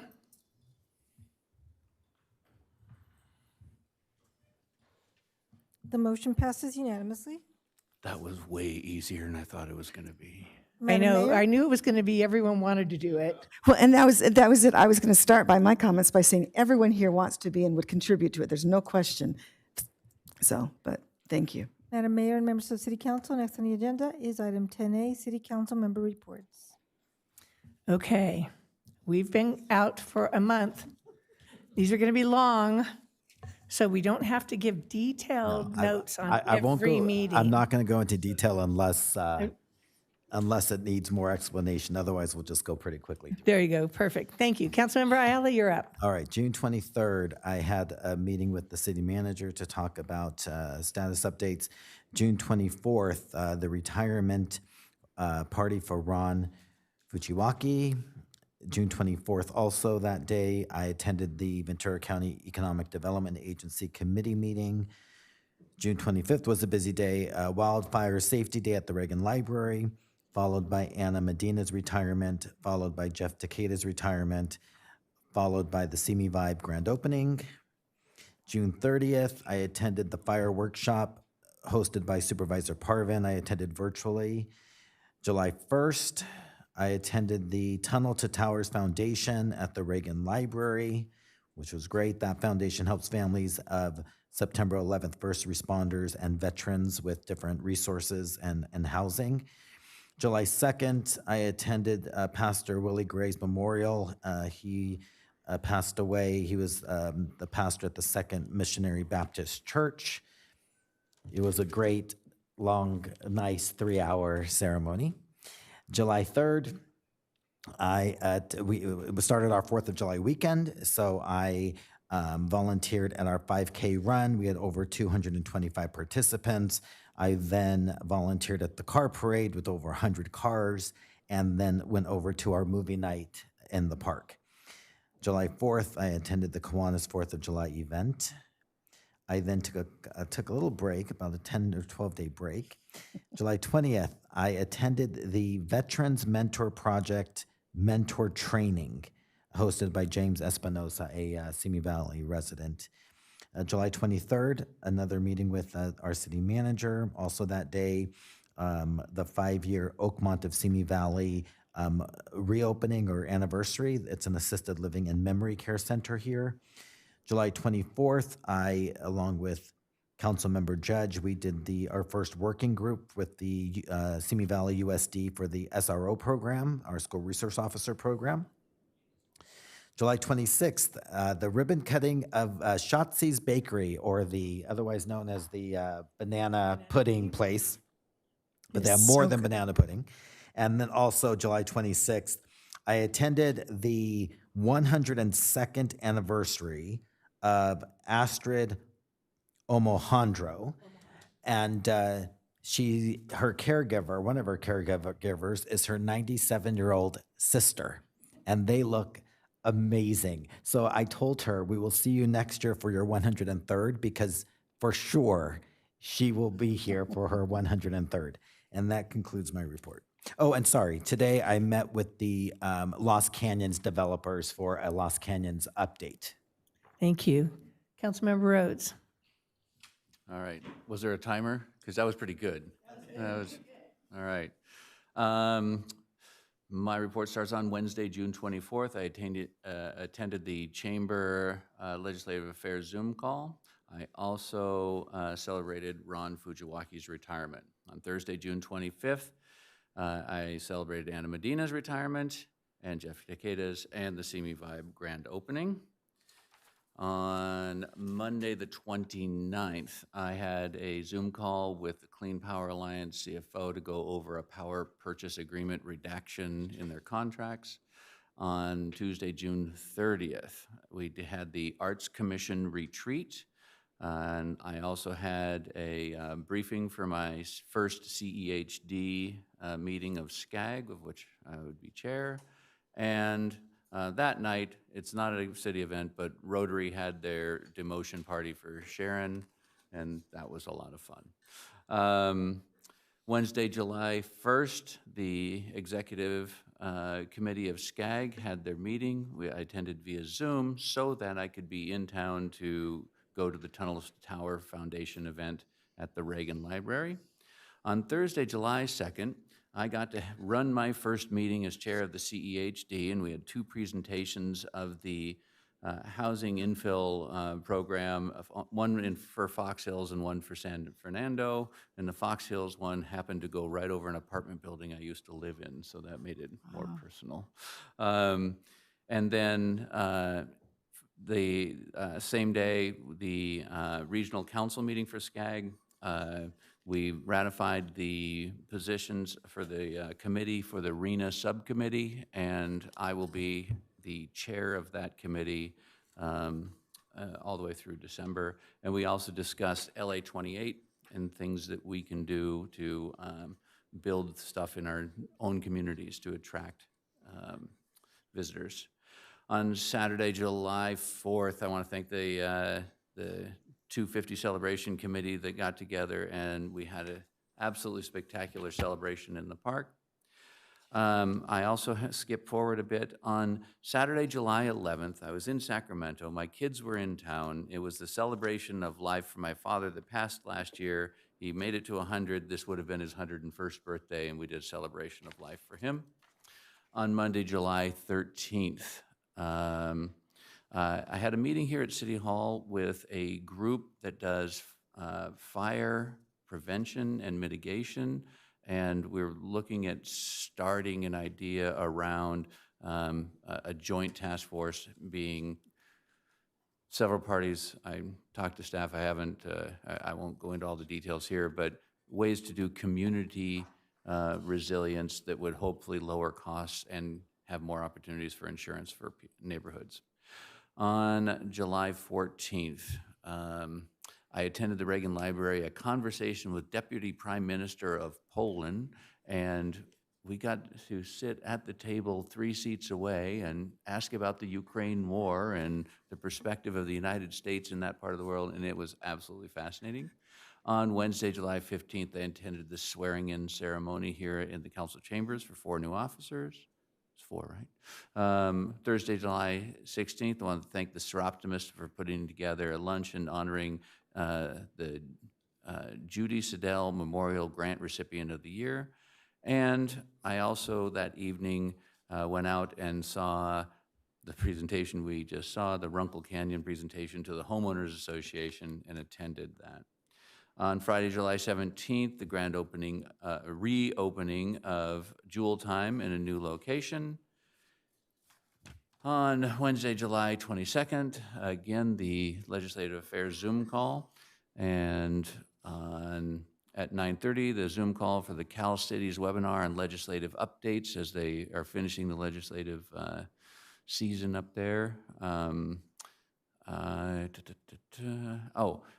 Here in the city, I met with staff to discuss any and all issues regarding the Bridle Path community, and then following that meeting, I had a meeting with the president of the Bridle Path Homeowners Association. Thursday, July 23rd, a ribbon cutting for Oakmont. And Friday the 24th, a ribbon cutting for Lucky Dog Cafe. I didn't realize that we were kindred spirits. Their story of starting a coffee shop is much like my story of starting the coffee shop, so it was fun. That afternoon, the CEO of the Clean Power Alliance and I had a meeting at the Junkyard Cafe. And if you ever want to freak people out from LA, invite them to the Junkyard Cafe for a very serious meeting, and they don't know what to do with the place, and it's awesome. Sunday, July 26th, ribbon cutting at Schatzi's Bakery. And also today, Monday, I had the Lost Canyons update meeting as well. I don't think that was faster, but it was close. We should have timed it, but that was good. Thank you. Councilmember Judge. Thank you, Madam Mayor. I've attended and been to almost everything everybody else already talked about, so I hope everybody had a great summer, or is having a great summer. I hope you enjoyed the 4th of July presentation put on by the Kiwanis, the Park District in the city, because it was great. If you missed it, so sorry. The most fascinating thing that happened during this time was the Tunnels for Tower event over at Reagan Library. They brought out a piece of one of the World Trade Centers as a memorial to the people that have fallen there, and it was beautiful, and I thought that was very exciting. And that's the end of my report. Thank you very much, and have a great summer. He gets the award. Thank you, Mike. All right, Mayor Pro Tem Litster, can you beat that? No, and I'm not going to try. I'm just going to do the quick highlights. Because there's a couple things that are unique that I wanted to share, but I'll just go through it quickly. Yes, Wednesday, June 25th, Chamber Ledge meeting. I said that's the 24th, 25th. We celebrated Ann Medina's retirement. Yes, we celebrated Ron's retirement on the 24th. Both great people. And Jeff Takeda's retirement. We've lost really good people here in the city, but hopefully they're going on to wonderful opportunities for themselves. June 29th had a discussion with hockey isoplex discussion that was helpful about the isoplex, et cetera, and that was a good discussion. On Tuesday, June 30th, that's when we had our Arts Commission retreat, where we tried to articulate steps moving forward for coming forward with a good next 5 years of what we should be doing with the Arts Commission here in Simi Valley. Yes, Tunnel to Towers on July 1st was amazing. Great to be there. Thursday, July 2nd, appreciate being there with Councilmember Ayala to discuss, to honor Pastor Dr. William Gray, and was honored that I was asked to speak on behalf of the city. And I will say that it was delightful realizing just how his life corresponded with the city, that they moved here in 1969, bought a home right when the city was established, and just that it was just fun to look at all the parallelism in his life. So appreciate his contributions and the congregation that he built here. Also on that date, I had an AWA board meeting on actually that whole July 4th, 250 celebration. I want to say thank you to our council member and mayor who were on that committee, truly remarkable. In fact, all I heard was that we need to do this every year. From the 5K run to the car parade, and I was there rehearsing on the 3rd as they went by, and as people came for Movie in the Park, and everyone was excited about that. And it was just, anyway, I think there should be some conversations about maybe ways we can keep honoring. But yes, fireworks were wonderful, and it was I've never seen so many people in the park on July 4th. So that was tremendously attended and celebrated. So thank you for all that put that together. I will say the following 2 weeks, I was performing with the Wizard of Oz in the orchestra pit, and that was phenomenal there at Cavley in Thousand Oaks. So that started on that. We had our first tech rehearsal on the 5th and then went for 2 weeks. Although I did work in some other fun things, which I'm going to quickly mention. July 7th, met with SEIU's president, Doug Roberts. On July the 9th, was there for VCOG our VCOG committee meeting held in Camarillo. I wanted to reference, that whole conversation was about sidewalk vending and the laws that are affecting, that we all have to adhere to, licensing required, et cetera. It was very informative. One of the things, though, that I took away from that is that my understanding is that our health department is trying to have kind of a task force with representation from each of the city. And so if that hasn't already been decided, I want to be sure we have someone from Simi Valley that's actively on that task force, because it is something everyone is grappling with. On July 10th, attended the Boys and Girls of Moore Park and Simi Valley Panda Cares Center of Hope grand opening, where basically Panda Express gave a sizable check to our Boys and Girls Club to develop a maker space there in there. And it was just a beautiful room that's been built. Kids were so excited. I'll tell you who the true VIP was, the panda that showed up. The kids were screaming anytime he moved, or she moved. I'm not sure if it was he or she. I mean, that is, I'll just tell you, that's where that's the star power there. July 11th, Bunker Clubhouse, grand opening. Lovely that they are opening, and thank you to I know they had to work quite a bit with our planning department to get that across the finish line, so thank you for all the efforts there to make that happen. July 14th, conversation with Deputy Prime Minister Poland was I was there for his remarks, and very, very well done. July 15th, swearing-in ceremony for our new officers. That was great. On July 16th, that morning I attended an AWA Waterwise at Cayugas, where they were discussing just the development of our central water, what's going on and where we stand. Very informative, and basically there's good progress being made. Someday we may actually get the upgrade of the levee delta system. But that's what it was all about, was the delta and what needs to be done and where we stand and just how critical it is. Also attended done by our Seroptimus, the honoring Judy Siddell's memorial grant recipient, and thank you to Mike Siddell for his supporting that financially and making that happen in his wife's honor. Delighted that the owner of Jewel Time is still here after his third location. It was good to go to his grand opening. And I will say, the following week after that, I have been out of town the entire week, up in Utah, actually in Idaho, taking care of parents, Utah family reunion. In fact, I did today catch a flight at 3 o'clock. It was delayed 45 minutes out of Salt Lake City to be at this meeting, because this is a meeting you don't miss. And I am going to go catch a flight at 7 a.m. tomorrow morning to go back and join the family. But I wanted to know how much I wanted to be with you guys tonight. So appreciate the work being done here, and appreciate the time we had in July. So that concludes my report. And that was not the shortest. Thank you for your dedication on being here tonight, though. My turn. So June 25th, I also attended the Simi Vibe. Great place. You guys need to go by there. Their grand opening. Also on June 29th, the Isoflex conversation with the owner on Zoom. That was very informative. I attended the Rotary demotion, which we got to demote Sharon, but now Ivana's the new chair, or the new president of the club, so good for that. On July 1st, I also attended the Tunnel to Towers. I've posted it on my Facebook page for mayor, some of it. It's beautiful. Everyone should go. On July 3rd, I had the honor of leading the car parade in a McLaren sports car. That thing was beautiful and goes fast and makes a really good race car noise. So thank you to Fernando. He's a friend of a friend. It was great. I really enjoyed it. And Fernando had a great time too. We were laughing and joking. On Saturday, July 4th, I spent the day at the fireworks show. Great turnout, as always. A lot of fun people. A lot of people were having a lot of fun. I took a few days off, and then attended the Bunker Clubhouse grand opening. Again, that was nice. One of the owners is a neighbor of my daughter, so they know all the kids, so they were able to be there too. Then I took my grandsons to the Stars and Stripes Ice Cream Social at the Senior Center. They kept going, what's the ice cream social? And I said, you get to eat ice cream. Okay, I'll go. But it was very nice. It was full, and I got there not right when it opened, and there were still people coming in. So it really is a great turnout. And thank you to all the volunteers in the Senior Center for doing that. I also attended the conversation with the Deputy Prime Minister. My family on my mother's side is Polish, so it was very rewarding to listen to him and to talk to him. And so I really enjoyed that. And what I found interesting is he's been married for 32 years to an American woman. So I thought that was kind of funny. He didn't mention that till the very end.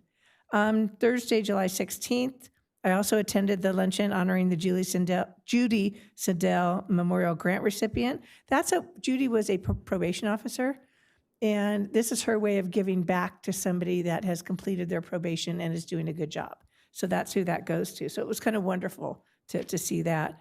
Thursday, the city manager, Thursday, July 23rd, in one of the hottest days of the year, city manager and I got to go to the Valley 200 reception at Porter Valley Country Club in our suits in a room that wasn't air conditioned very well, right? It was, then we went to dinner afterwards. But yeah, so we did that. And I really, on the 26th, Sunday, I also went to the celebration for Astrid. She's an actual Navy veteran. She served in World War II. Adorable. And her sister, Audrey, was just as adorable. I mean, and Audrey, they were originally from Ireland, and so there's a little bit of a lilt, and so sometimes, and she spoke softly. But what a wonderful couple of ladies, and they live in the Friendly Village mobile home park down there. Great people in that village. And then today I also met with the developers at Lost Canyon. So that's the end of my report. So I went through it fast. All right, next item. Next item is City Council requests for future items. Are there any requests for future agenda items? Okay. Mayor Pro Tem Lister? It's not showing, I know, it's acting up. So I know that we are going to recognize the passing of Pat Haven this evening and her tremendous contribution to preserving our city's history. Simi Valley is unique in that we have had her in our city.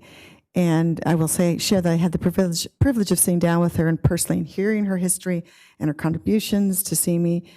We designated Pat Haven as our city historian. But I don't believe there was an established protocol for so doing when we made that decision. I'm aware of an individual who worked with Pat to do much of her writing, publish her history, and I believe she should be considered as our next city historian. However, I would like the opportunity to discuss the selection process and maybe submit a name. And so I don't know how we're going to do that. I don't necessarily know that I should mention who this person is right now, but that's my request, is how we go about honoring Pat and selecting another historian. I'll second the request, and then we can ask the city manager to look at.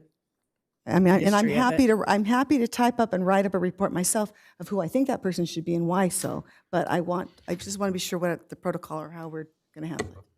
Staff can research how the city historian was selected and what documentation we have on that. I think we just said she's been doing it, so be it. I think I was, as I recall. We can put some information together and bring it forward to council, and then if you have a name that you'd like to bring forward, then we can talk about that. And then certainly if there are other names that the council wants considered, then we can talk about that too. That'd be great. I would encourage council members to let me know. All right, Thank you. I have a couple of things. Oh, Councilmember Ayala? For the memo for June 22nd for the Armed Forces banner, we talked a little bit about that. Do we have to make a motion to put that on the agenda for discussion? To more formalize the distribution of the flags with the resources? So staff is already moving forward with providing the resources when the flags are distributed. We contact the recipients or their families to let them know when the banners are taken down, and we typically pull down and replace banners or add new banners about twice a year. And sometimes the family and the service people want them, sometimes they don't, and we don't hear back. They're often in somewhat of disrepair, but we can, print up some kind of like more of a keepsake rather than the banner itself if it's in not good condition. So, but staff has already been moving forward with providing or with creating the list, and then they know that they are to provide that list when they're contacted. So like we talked about today, I'd like to take more of a position or ask if the council would consider doing it as a more ceremonial process, whether it's here at the council meeting, rather than them just picking it up at the front desk.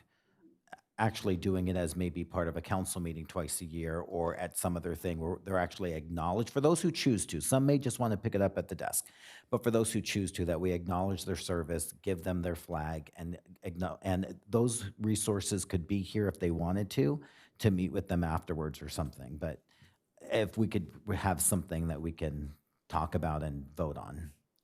Is there a second? Yeah. I was going to say yes. And I know Frank from Valor, Vets and Valor, would love to contribute somehow. Well, if we- and the if we names do that he something. referenced are great resources. Right. If there was a regular time, those resources could be Yeah. party to it. Correct. And then the second thing is on June 28th, we received the memorandum for the tiny home on wheels. And so I would like to see if someone would second an actual ordinance that we could look at to legalize the tiny homes on wheels here in the city. I would second that, but I want further discussion about how we can do it very, very carefully so that it is very clear how it works. Yeah, for me, it's just at least we get it's written down so we can discuss it and ultimately decide what we want to do. Yeah, I would second that. Okay, see what happens when we have a month off? I don't Give like you it. some work. All right, thank you. At this time, I would like to know whether, from this side, right? I just want to make sure. Okay. We're going to be adjourning in memory of two ladies this evening. One is Virginia Shields. She was the victim of the accident at Urbane Cafe and Target. So our best wishes to her family. And the other one is in memory of Patricia Havens. So I personally knew Pat for, well, a lot of years. She was my sister's 4th grade teacher at Hollow Hills Elementary. And she only taught a couple years, but we remembered her. And then in our Rotary Club, her husband, Neil, was our postmaster. His father was the first postmaster in Simi Valley, and the post office on Galena is named after him.